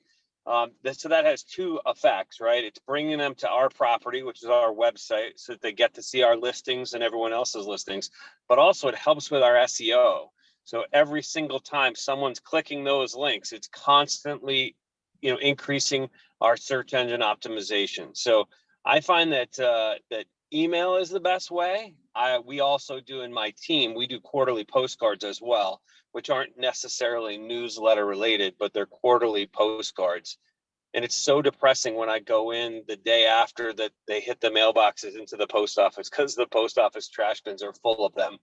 But they are, like Brian said, it's a big postcard. So at least they're picking up and seeing our faces on it, the photo that we have, our contact information, so that it's top of mind for them. Yeah, I want to interject on that too. I think it's very important to play both sides of that fence, because as we enter into these kind of Gen X, Gen Z, different generation gaps, we're getting to a more digital age, but there are still many people that still go buy a paper at the corner store, right?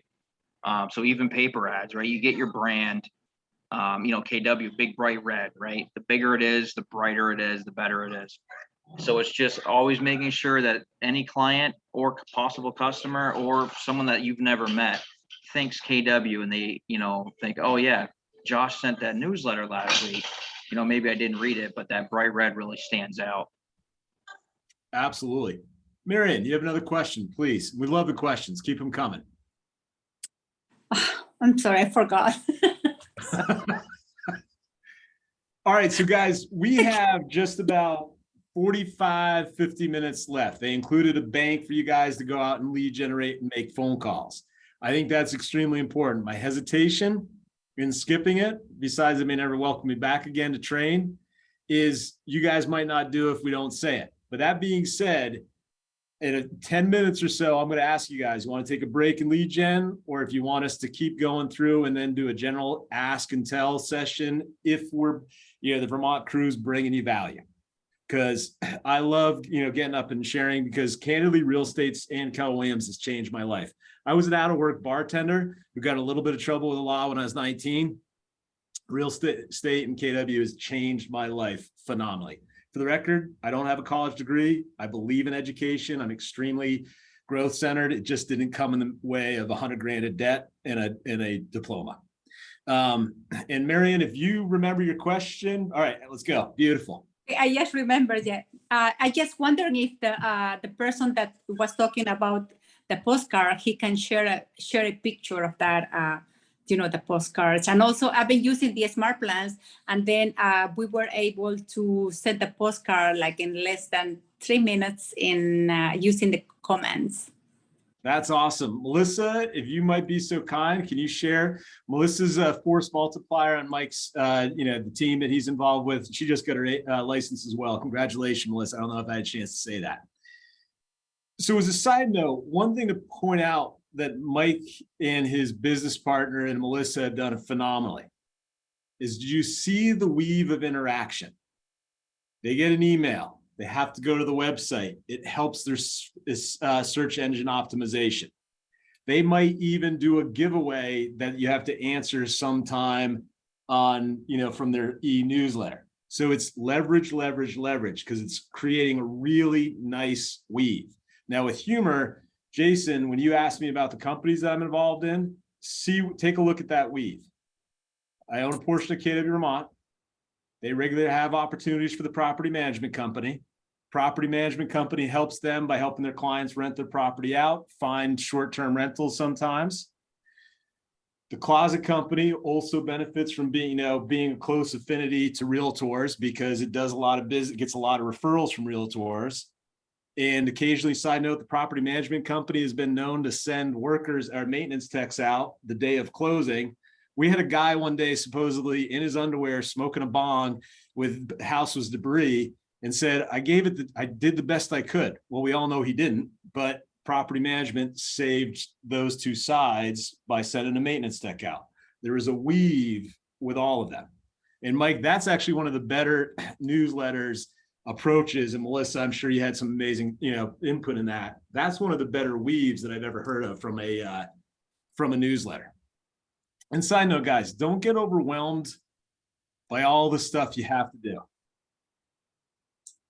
Put stuff in your calendar and do what Gary says. Make the first part of your day, the first morning, very, very purposeful.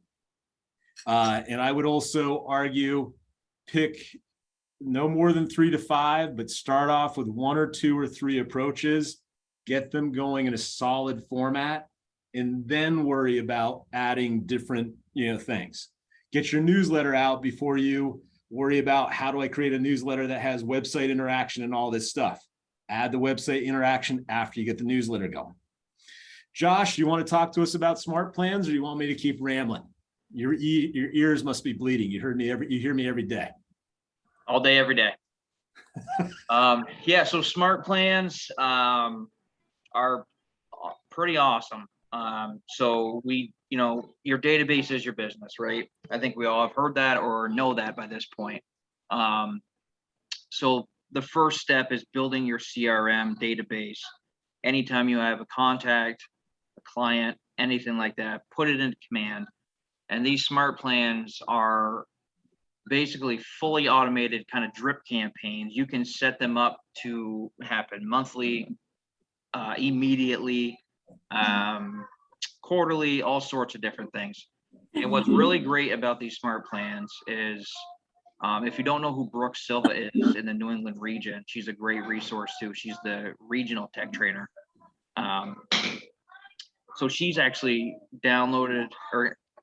created downloadable smart plans for anyone to use. If you see on the screen, there's a little like library icon that's highlighted, and then there's a My Smart Plan. So you can create your own. You put time into it, you can set up whoever you want, or if you want to take it the quicker way, there's those kind of pre-downloaded ones available. Some are from corporate, some are from other agents across KW, and they all have little status ratings so you can see how people feel about them, kind of like an Amazon, rating system. They're great. They're super simple. I've done them within the market center to reach our agents as a leadership member. And they're great. You can send text messages, emails, newsletters, open house, advertising, all sorts of stuff. And it's just a great way to get those digital touches in. And I believe there's plans that will do the full 36 touch, or it can just be a single touch. It's kind of however you kind of want to use the system. But I encourage all of you to at least get into command, into the smart plan system, and just get an idea of what it looks like if you haven't. And you can always reach out to Brooke. She's awesome. She's super helpful. You can reach out to myself too if need be. I'm willing to help anyone that might need a little bit of assistance. And yeah, they're great, and it's all part of KW because it's part of our value package that everyone gets to to be a part of this great group. Remember, folks, the quantity is the quality. Get it going, then refine it and make it better. Most people try to build a rocket ship. I guess if you're doing a rocket ship, you need to do that before they even hit launch. We're talking about just getting things going, refining it, and the smart plans is a great way. Now, off topic, I think you guys can see this. This is a habit loop. Now, if you can read my handwriting, which Mike will tell you that most people can't, not even me. Power of Habit is a boring book, but a very powerful book. Power of Habit by Charles Duhigg. So a trigger happens. Brian parties at night. The routine is he goes to the fridge late at night. The result is he's got an extra brisket on his front side. So, and I don't fit into my snowboarding pants. And Mike reminds me around the office when we have birthdays, give him a small piece of cake so he can fit in his motorcycle pants. There's something about 4 cylinders at 100 miles an hour just makes my head it just resonates with it. But with humor, take a look at your loops. So you have a lead gen session, or you're getting ready for lead gen session. Hopefully you go into routine, you come up with your plan, what your goal is.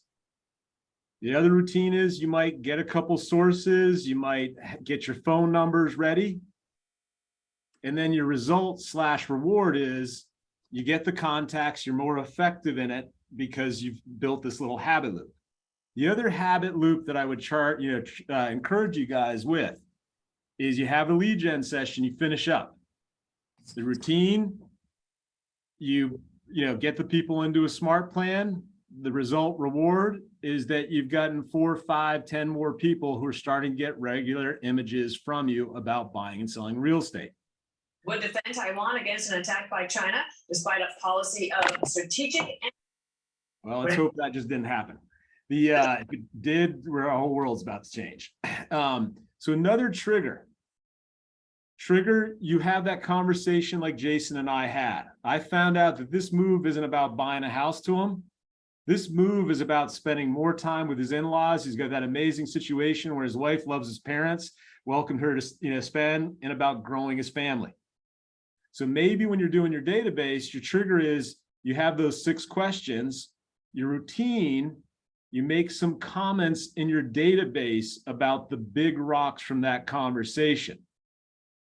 The result reward, if I drip on Jason 3 months from now, let's just say he took a job straight commission, so he's going to hold off on the house a little bit. But I even though I have really only talked to him once or twice, hey Jason, how's it going? How your parents doing? They've been visiting much lately. Last time we spoke, you and your wife were exploring a new family or growing your family. How's it going? So try to lay in habit loops, both in how you use your CRM, in your daily habits. Side note, if you have some bad habit loops like I do late at night, those are the most brutal that you got to rewrite them. You can't like erase them. You got to rewrite them. I set alarms, no eating after blank. I try not to eat after I, floss my teeth, stuff like that. I fail at it, but I'm doing better than I was 6 months ago. A little bit of authenticity for you. Any ahas from the last discussion from break? Now, if you got none, that means Josh, Mike, you and I are, and Melissa, you're probably fine. We're in trouble. If you got 1 or 2, then I think we're doing all right. I think one of the ahas I have is just do it. Just kind of start. Absolutely. Let's hear 2 more. I love the interwoven approach. The what approach? The interwoven approach to newsletters, because when I was taking notes, I was thinking like how, because we interweave our events, insurance broker, lender, etc. And then, but I also thought about just in the spirit of, because yesterday we talked about small business.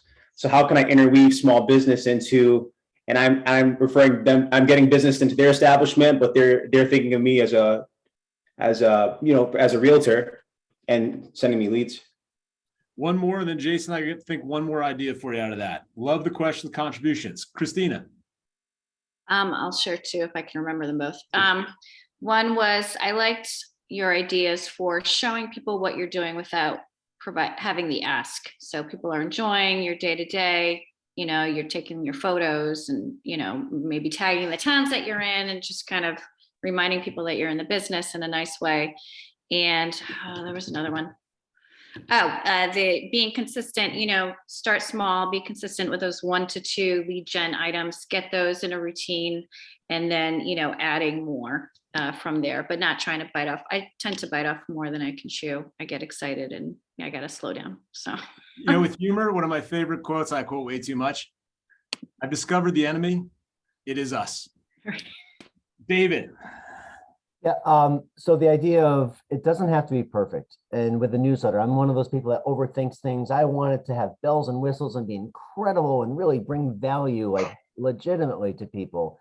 And I have an interesting perspective that my sister's been with KW, Chloe White, for 14 years. And I remember back in the day getting her sort of boring 1 page on a piece of paper newsletters, but she stuck with it. And again, I think we think sometimes of like the 6 months, like, why am I not crushing it right now? And we forget that it's a long game.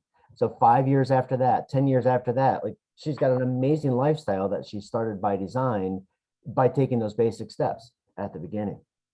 Love it. Jason, 1 more, and I give Mr. Hickey the credit here.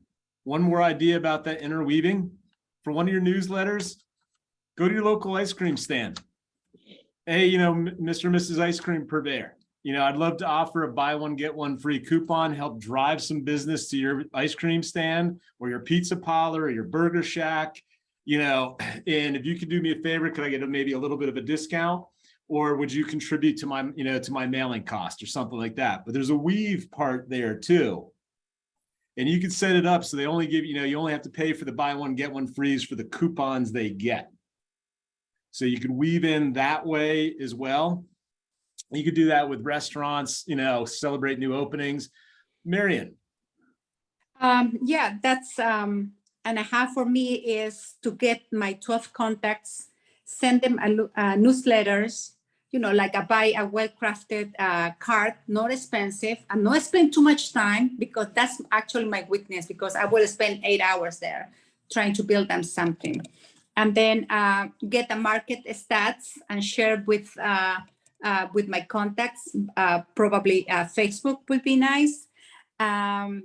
And then put a little bit of a humorous. I think that I can make them laugh. And another item that I want to share is that 36 touches that we can find at the Smart Plans, and they're so quickly to do. I want to add one thing too to the Smart Plans, and this goes for newsletters or anything too. Be conscious when you're adding bells and whistles. That I think that's great too. That I'm a big fan of that kind of stuff. But as we work on, kind of the younger generations that get into the buying mentality, remember we're in a TikTok world, right? Short, sweet, to the point, bullet point, pizzazz, bullet points, and quick. 30 seconds to a minute on videos, stuff like that. Easy to read, easy to digest. I'm only laughing, Josh, because that's where I struggle the most. Short and succinct and brief. That's why we have a good balance, Brian. One of the things too that we all should remember too is perfection is the obstacle to profit. So just remember that when we're getting started, doesn't need to be perfect. I don't know if that's the exact quote, but perfection is the enemy of progress. There you go. Perfection is the enemy of progress. I had a conversation with our assistant TL, Christiana, recently, and she had mentioned she made a typo once in a newsletter. And I was like, you could turn it into a strategy. You have kind of an obvious typo in a newsletter or a Smart Plan, and then they're going to be like, hey, did you know that you misspelled this word? Oh, great. Thank you so much for bringing that to my attention. Yada, yada, yada. Benjamin, you had a comment or a question. Yes. Something I wanted to add is I think it's really important to just always resonate value on every transaction or interaction, I should say. I do tech sales for Oracle, and something I've learned is people make decisions whether they're buying or selling for so many different reasons. We can't really ever assume that. I think you really have to emphasize on asking those open-ended questions and kind of looking for them to answer their questions. Essentially, that's something I've really learned at Oracle. You should only really be speaking 25% of the time at most as a sales rep. So those open-ended questions and resonating value really just go a long way and pay endless dividends. That is a drop the mic, even if it didn't seem on the surface obvious. And I think it's a drop the mic level. Benjamin, thank you for sharing that. And that's where, again, guys, when you practice those open-ended questions. Tell me more about that. What would that do for your family? If we weren't able to get you in a home by blank, how would that affect you? How would that affect your job? And then the hardest part, which I struggle with, and then shut up and listen. And again, we're the enemy. Okay, so I think we've got about 35 minutes left. Do you want to take a 5-minute break and reconvene? Or do you want me to keep rolling, skip the lead gen session, and promise me that you're going to get some calls in today? All right, I'm going to keep rolling if nobody wants to take a break or anything. All right. So we just went through some ahas, and I may even be coming towards the end. But daily success systems. And remember, and again, folks, anything I preach, I'm struggling with and I'm failing at. I'm not coming this from perfection. Time blocking. If you're like me, you've had the most perfect calendar ever. You just don't follow it. So if you're new to time blocking, try to just time block the first part of the day. But put it in there and set reminders, game it. So if it's lead genning, Maybe say to your office mate, if you see me outside this door, unless I'm going to the bathroom, I'll put $100 towards the political party of my least favorite. Side note, used to game it with giving money to charity, but then I found I love giving money to charity, so I wouldn't hit my prospecting goal, and I got to feel good because I wrote a check to a charity. Opposite political party, that pisses me off. We're not going to get into that because the blend is what makes us all work. But some things to think about. Try to have 10 conversations. Now back to 68% of Americans are, own a home. Business is everywhere. 25 years ago, when I was a loan officer, I pulled a $380,000 construction loan out of a Lionel train shop. I said something to the effect, my wife's going to kill me if I keep buying too many trains from you because Citibank has a large stake in my railroad. Anybody's looking to buy or sell a home or refinance. And I didn't say sell, buy or refinance a house. He goes, why? I said, I sell money. I've done multiple contacts. I've probably done 4 transactions with that guy over the last 25 years. Consider him a good friend. We just hired his daughter for a force multiplier position in the closet company. Business is everywhere. So maybe make a goal of having 10 conversations a day. Yes, put it in the phone so you can get it done the most effective way is a great way to do it. But don't hesitate, again, blending. Is it golf league? Is it snowboarding camp? Is it instructing? Is it being a coach at your high school? Stuff like that to blend in those conversations and just find a way to bring real estate into it. That could be clothing. Those could be asked, questions, so forth and so on. Let me give you some sweep comments in a minute. 10 contacts added. I think if you got 10 contacts added to your database, you would crush it. If you do 5, you'll do very well. If you do 10 a day, you would crush it. Handwritten notes. When's the last time any of you have gotten a handwritten note? Christina, you shook your head. Did it stick out when you got it? Absolutely. I love it when I get those little thank you cards or something. Yeah, it really touches my heart. Yeah. Yeah. Now, if you're like me, yep, April's got them right there. So think about handwritten notes. I have horrible handwriting, but they would know that I said something nice, so that's off topic. The 10-5-1 social engagement. I think I forgot this one, but I'm a hip shot it. 10 likes, 5 comments, and I think 1 post. We got to double check Brian on that one. But I'll be very authentic with you guys. I always try to be. In the last 6 months, I have so much stuff going and I love real estate's my mother oak.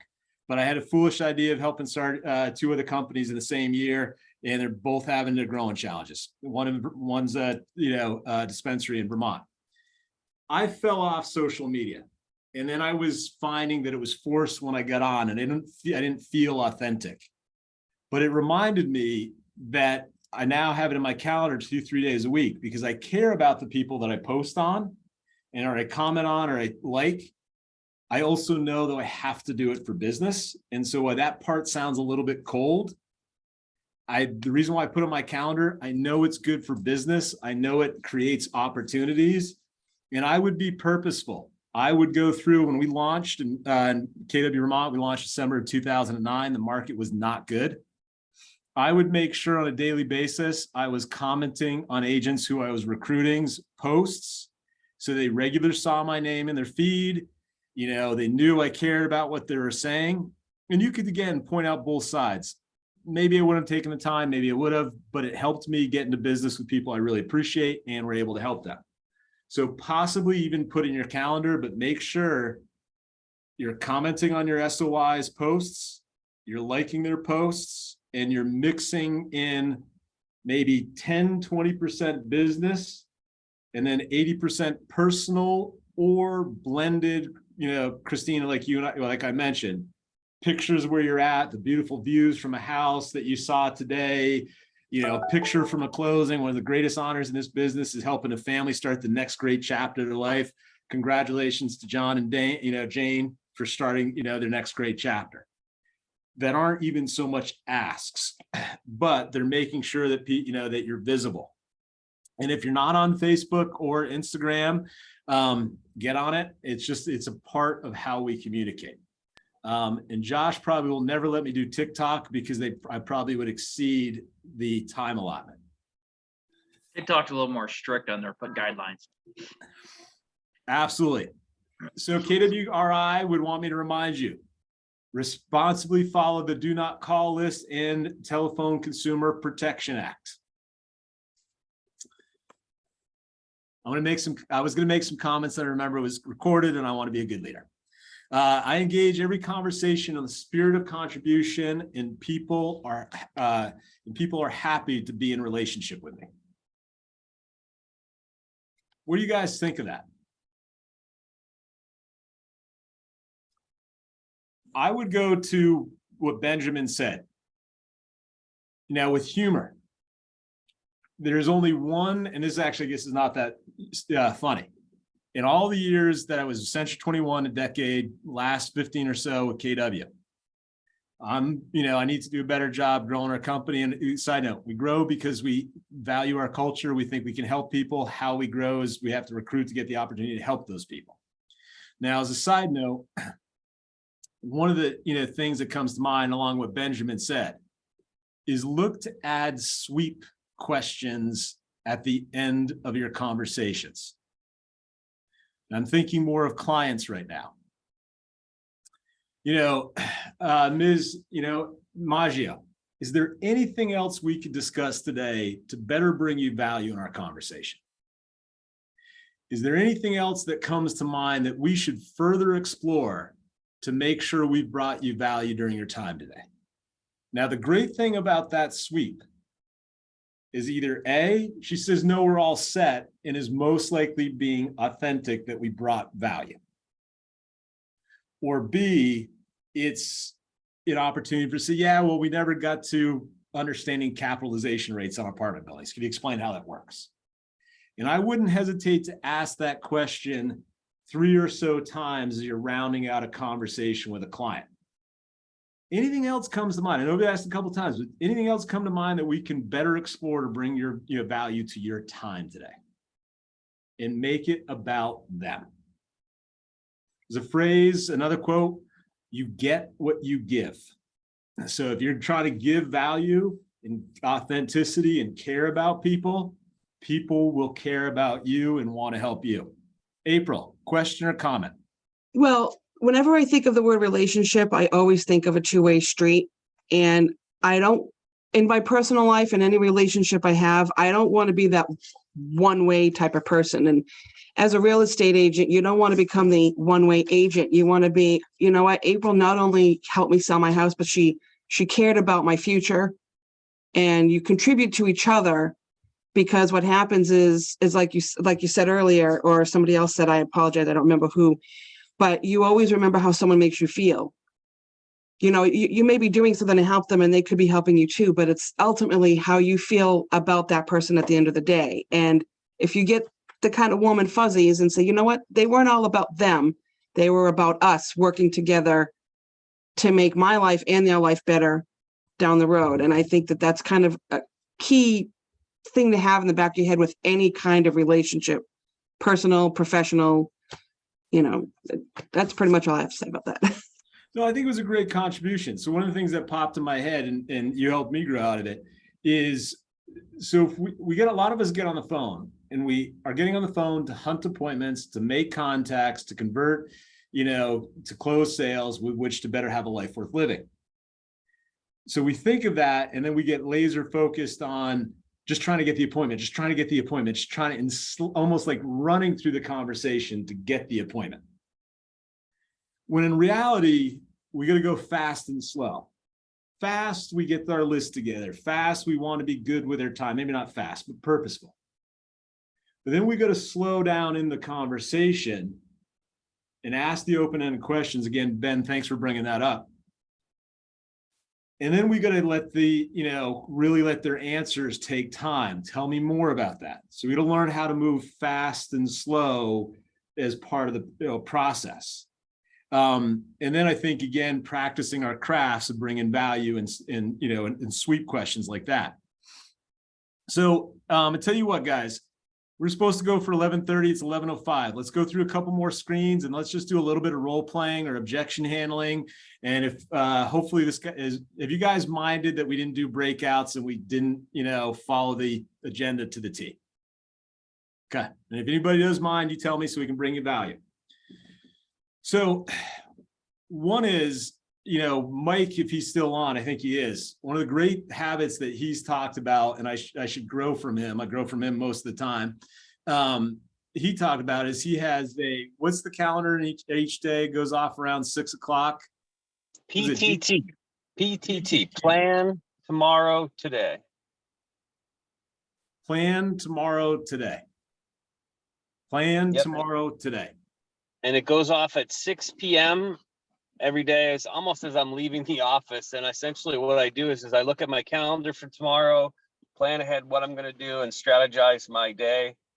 Try to be purposeful between, I get up too early actually, but try to be purposeful between 7 and noon. So ask yourself either the night before or in the morning, and you see it on the screen. Is there any particular people I need to contact today by which contacting would make my goals of X be that much more readily, readily achieved? Now that may not be, just call for sale by owners, but it might be I need to call this landlord. I think it was Ellen who's talking about the big building. She might write down the owner of the building or set an appointment with the treasurer to have a conversation about the building or tearing it down, whatever the case is. But really prepare your conversation list and think of who could I talk to today that by which helping and providing value would further my goals and my big why. And oftentimes and Jason, this comments a little bit to the challenges I'm having in KW's my mother oak. I have to ask myself, which key team members do I need to talk to each day to help to check in with as they can go help run the various teams, be it KW, be it the team, be it property management, whatever the case might be. And side note, guys, and this one I've struggled with, my guess is you are all going to struggle with it too. As much as possible, be present in those conversations. Put your phone in the drawer. Turn off the noisemaker.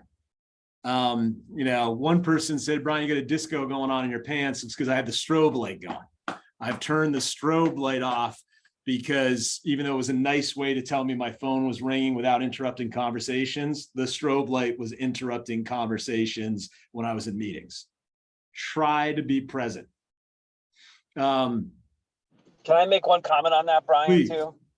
I think it's so important not only to be present when we're talking with our customers and clients, but it's so important to dedicate that time at home and when you're with your family to do the same. Shut the phone off, leave it off the kitchen table, whatever it might be. Be present with your family so that you're not only, spending time with them, but not just, sort of mailing it in.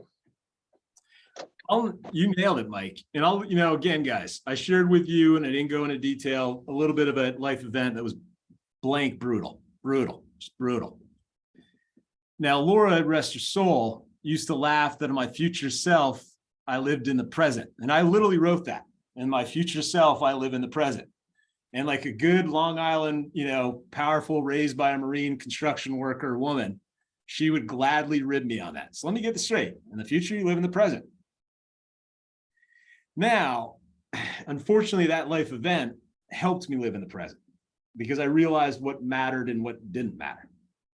And so I was challenged by the amazing second wife that I have, who's grown a company just like you guys are. You're growing each one you incorporated, whatever you call it. And she was really irate at the dinner table. And I did a tremendous gamble. I brought up prior administration, as I'll jokingly call it. And I shared the story how I was laughed at for living in the present and the future. But what it meant to me, and I do fail at this, although I've gotten much better at it, is I can walk out of the car. I've had a brutal conversation with a client, a team member, whatever the case be.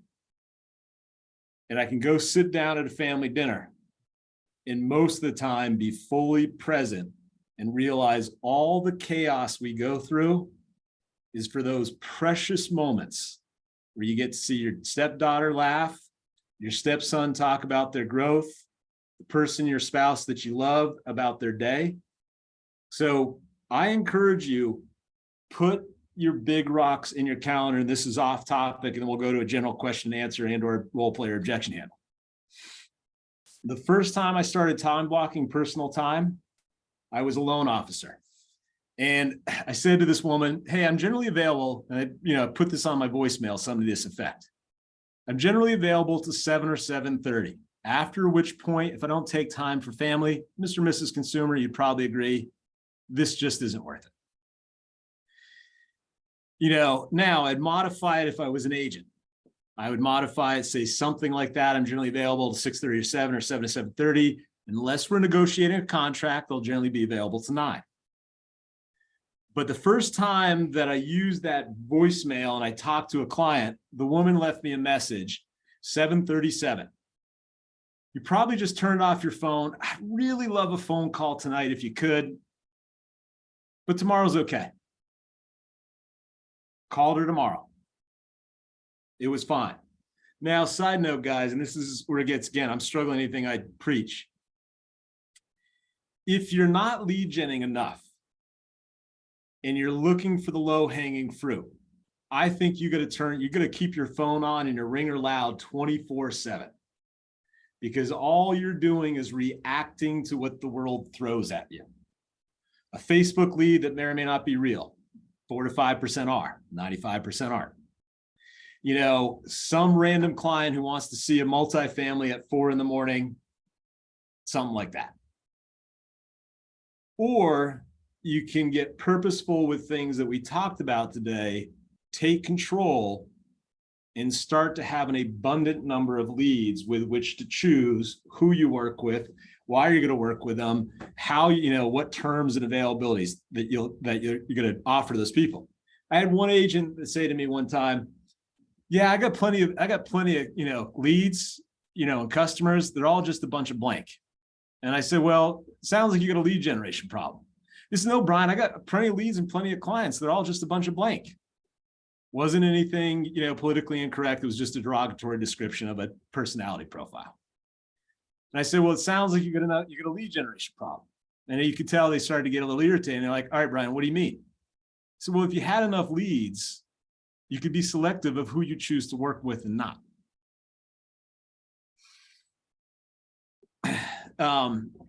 All right, so Brian, can I jump back to time Please. blocking just to go back to that, re-emphasize that point of, dedicating that time in my personal calendar, besides besides PTT every evening, every morning, I also have at 6 o'clock in the morning, it says coffee with Kelly.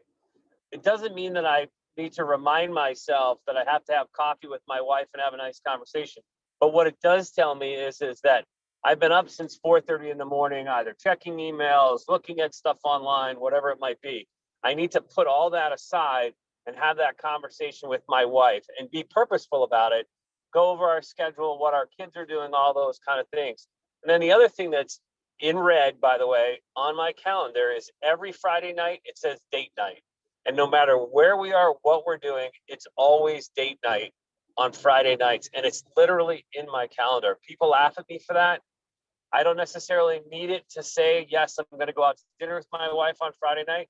But I think it's a really good reminder to all of us that you got to dedicate that time with your family because it's so, so important. And Mike, I appreciate you sharing that, because I'm going to guess if you hit 10 date nights in a row and Stowe Mountain Resort called you up and said they want you to list the entire resort, Kelly would be okay if you skipped the date night because you've been making a vast majority of them. But let's be honest, if someone called and said they wanted me to list their $250 ranch home in Stowe, she'd say it'd be okay. It doesn't have to be the whole resort. Yeah, and it's not about 100% adherence. It's about a majority of the time having the form to be there. So you guys have been very kind. Hopefully, have form or be formless, right? Absolutely. So you guys have been very kind. I think a lot of this was talking about strengthening the relationship. We covered strengthening the relationship through 36 touches, newsletters. We talked about quantity is the quality. Get it going. And then David, just like you shared about your sister, get it going and refine over time. Benjamin brought a huge point, open-ended questions. We also talked about when we find out about why somebody's buying or selling, not be like, great, you want to move to Florida, you hit the winner, great, let's get together tomorrow, list your house. We talked about asking more questions about getting to know their big goals. Other things that come to mind: strengthen relationship events, coming from contributions, making notes in your CRM about their big why. I wouldn't hesitate to make notes about any dreams they shared. I've been heliboarding twice in my life. My big goal is to go once a year. Something amazing when that helicopter lands right on top of you on a cold, snowy mountain. I think Melissa's actually jumped out of planes far more times than I have, so I wouldn't be surprised if she's heliboarded more than I have. Other things we talked about too is, being authentic. What could we do in the last 15 minutes with humor and with purpose to make sure that we've brought value to your time today? Anything A to Z about any of the Vermont crew personally, professionally, anything more about strengthening the connection? Side note, one more little thing that I used to do a little bit more of when I was more front lines, I probably violated RESPA. I'd say to a sphere of influence, if you know of anybody that's looking to buy or sell real estate and you introduce me and they close, I'll bring a 15-pound prime grade brisket to your next housewarming or your next house party. Now that was an example of leverage, because I'd get to go to their party. They'd be like, wow, this is great brisket. And I'd slice it and talk to everybody who went through the line to get some. And I once sold a house in Calais, Vermont, which is an hour and 20 minutes from where I am. I showed it. It was sold in one offer or one showing. And I sourced it to a prime grade brisket that smoked all night. So you can be damn certain that brisket is tax deductible, as is the smoker under certain circumstances. Thoughts, questions? What else could we discuss to bring you value in the next 10, 15 minutes? Hey, Brian, I want to add, I don't know if it's been touched on yet. Another way to really build an SOI and really get involved in your community is finding a local, charity that, really speaks to you. Because then you can really get involved and help the community.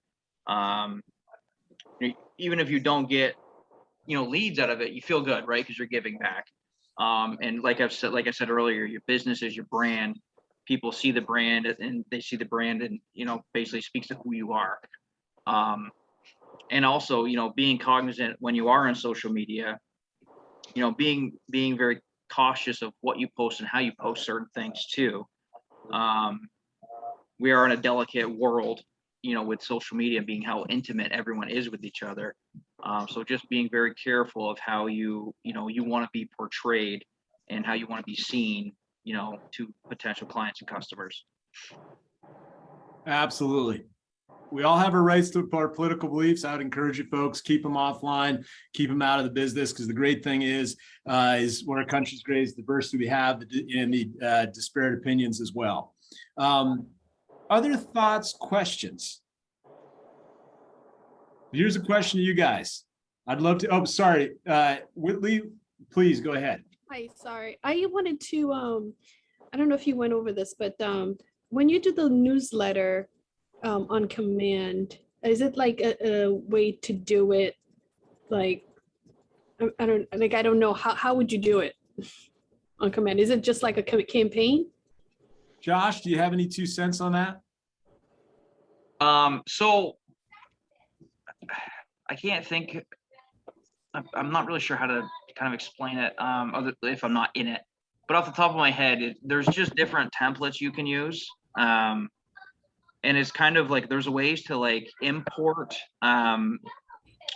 say you did one in Canva and you really like the way it looks. There was ways to import those PDFs into a drip campaign / smart plan. There's also ways to make them within command. I don't know which would be easier for this purpose or not, uploading work Josh. within. Sorry to interrupt you, Josh. Doesn't MailChimp integrate with Command? MailChimp also, yes. MailChimp is Yeah, another so- way. So that's how we do it with not our necessarily a group. smart plan, but it is integrated MailChimp too, which is a great resource. Yeah, my recommendation would be ours goes through MailChimp.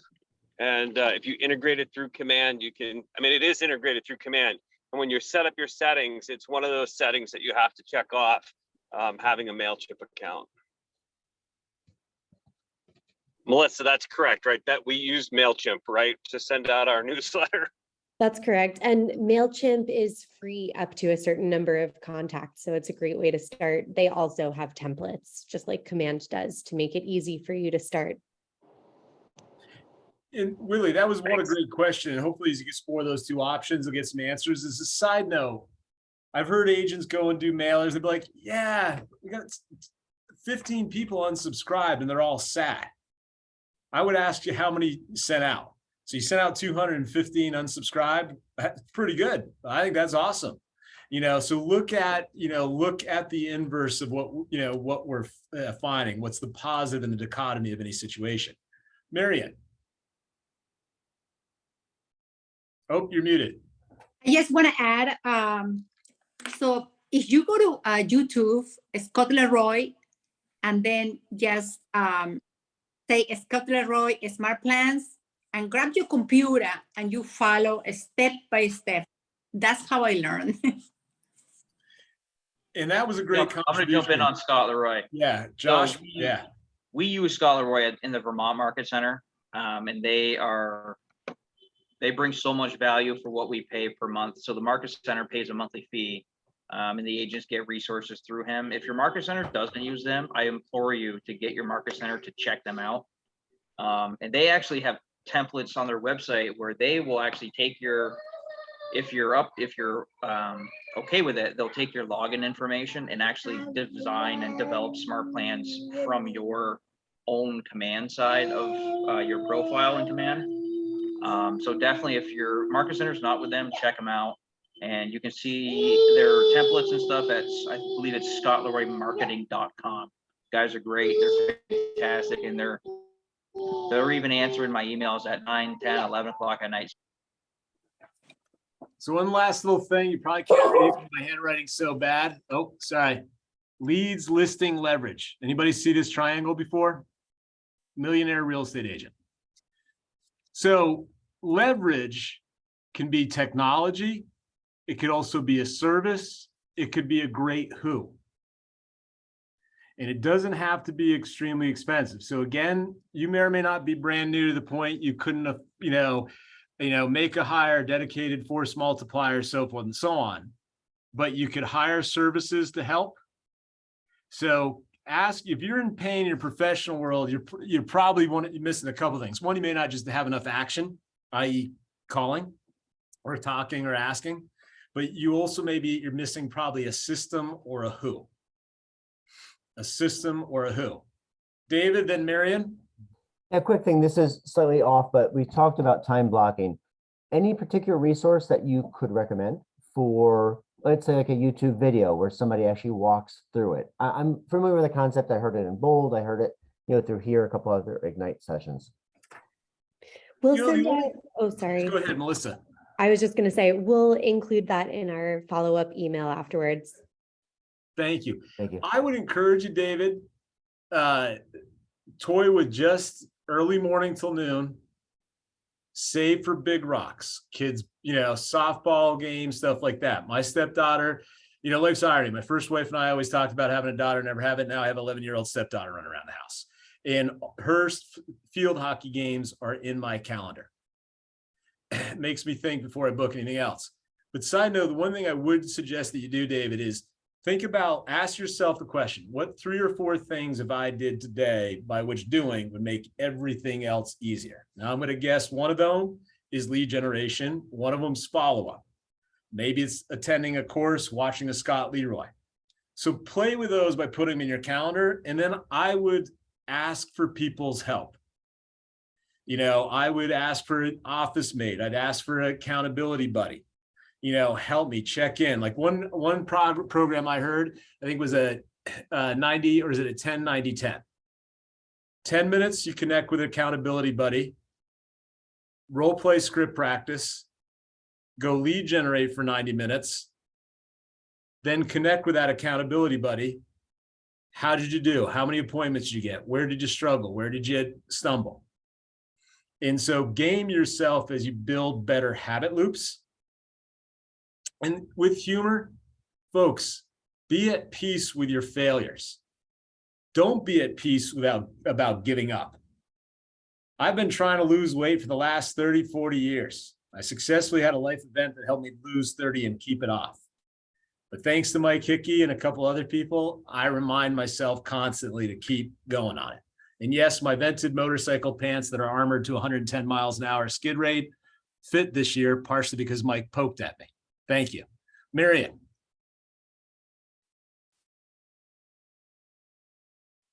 Oh, you're muted. So I just want to add, how great was Scott Leroy, and that I learned all that stuff. So actually, when I just signed up, they give me a piece of paper. I belong to the Andover Market Center, and they give me the 30-day challenge and by email. So all you have to do is just 1 to 30 days and just click on that. It doesn't matter if it takes you like 2 days to accomplish 1 day. Awesome. Game yourself little steps. So as we round out, and I'll welcome any follow-up questions in a minute. First, I want to say thank you to Melissa, Josh, and Mike for helping me keep somewhat on track. It takes a village to work, to help lead me or manage me. Secondly, guys, look for the replications of models in this world. Jason, you asked me a very interesting question at the beginning. I encourage you guys, get 3 to 5 channels for leads. Get 3 to 5 sources of income in your world. Mine is, apartments, property management, KW, my salary, I've got probably 6 or 7 or 8, depending how you look at it. When you're talking with clients, go 3 to 5 levels deep. So you want to move to Florida. What about Florida is important to you? Tell me more if we're not able to get you to Florida before the snow flies. Ask 3 to 5 questions. The other thing is you look at this last screen as we get ready to go out and slay the dragons that stand between us and our life worth living. This whole screen that's on my computer right now is very replicatable. For prospecting, develop the mindset, say positive affirmations to yourself. I'm a great lead generator. I generate high quality leads daily. I love handling objections, even if it's a little forced. Establish the mindset, identify the goals. Who are you calling? What are you calling? Devise the plan. Where do I get my numbers? What am I going to be hit with objections? How am I going to, where's my MOFR, something for offer of immediate response. And then, circle back when you're done. Where did you learn? Where did you stumble? Where could you have done better? And then you got success. I would also say in the big picture, establish the mindset. If you're in a relationship, sit down, don't hesitate to email me, barmstrong@kw.com. I'll share you a copy of the future self exercise I share with people. And mine, it's not about the money, even though there's some big numbers in there. To me, it's about a life worth living, spending time with family, and creating jobs in a community that I love. But establish the mindset.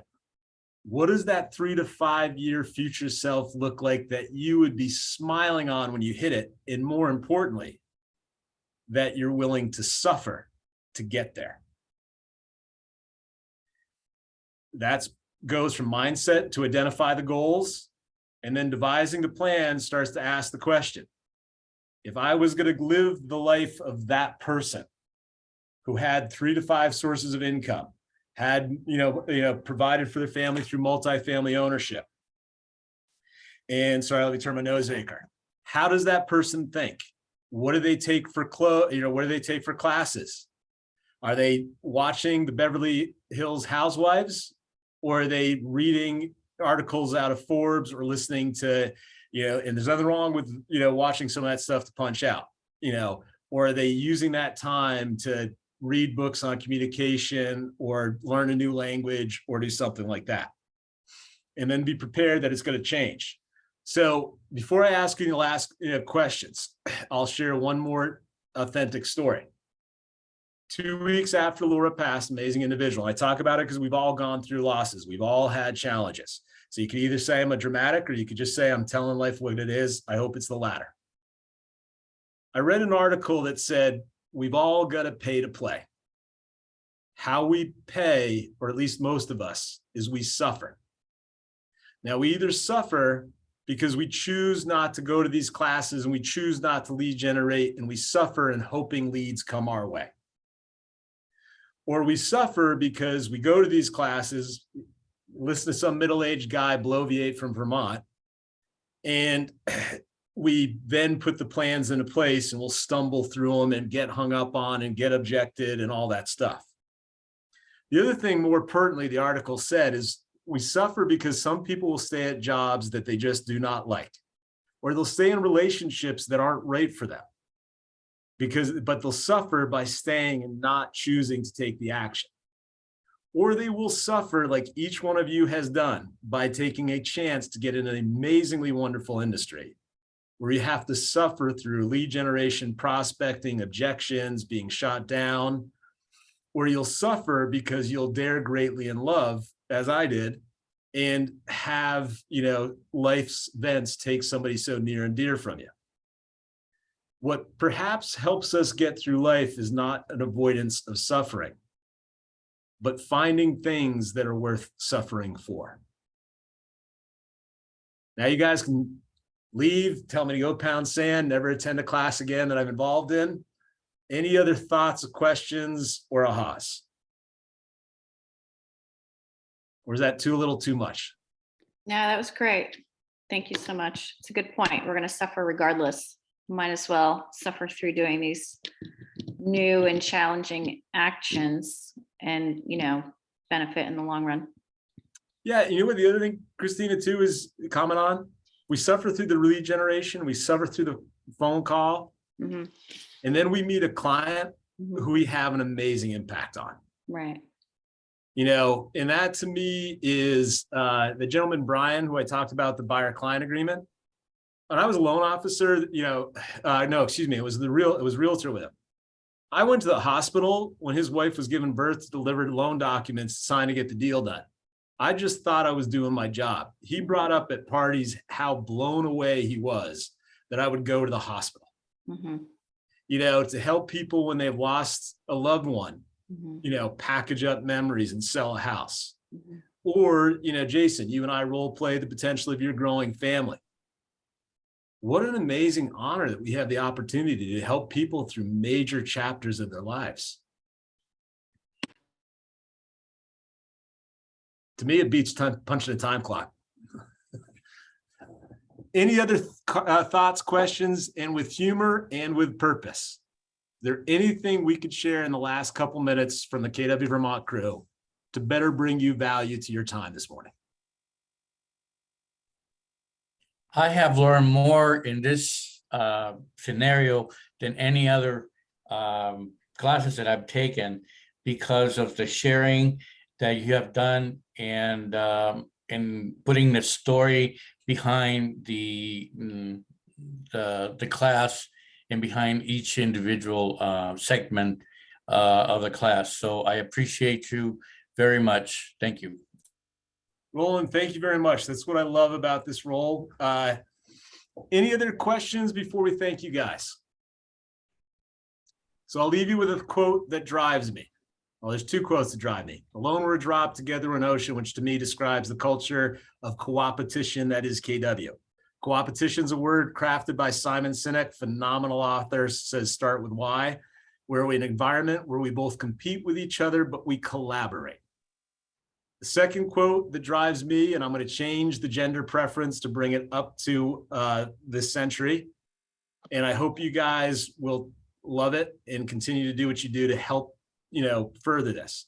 Society grows great when older members of a community plant trees under which shade they know they will never sit.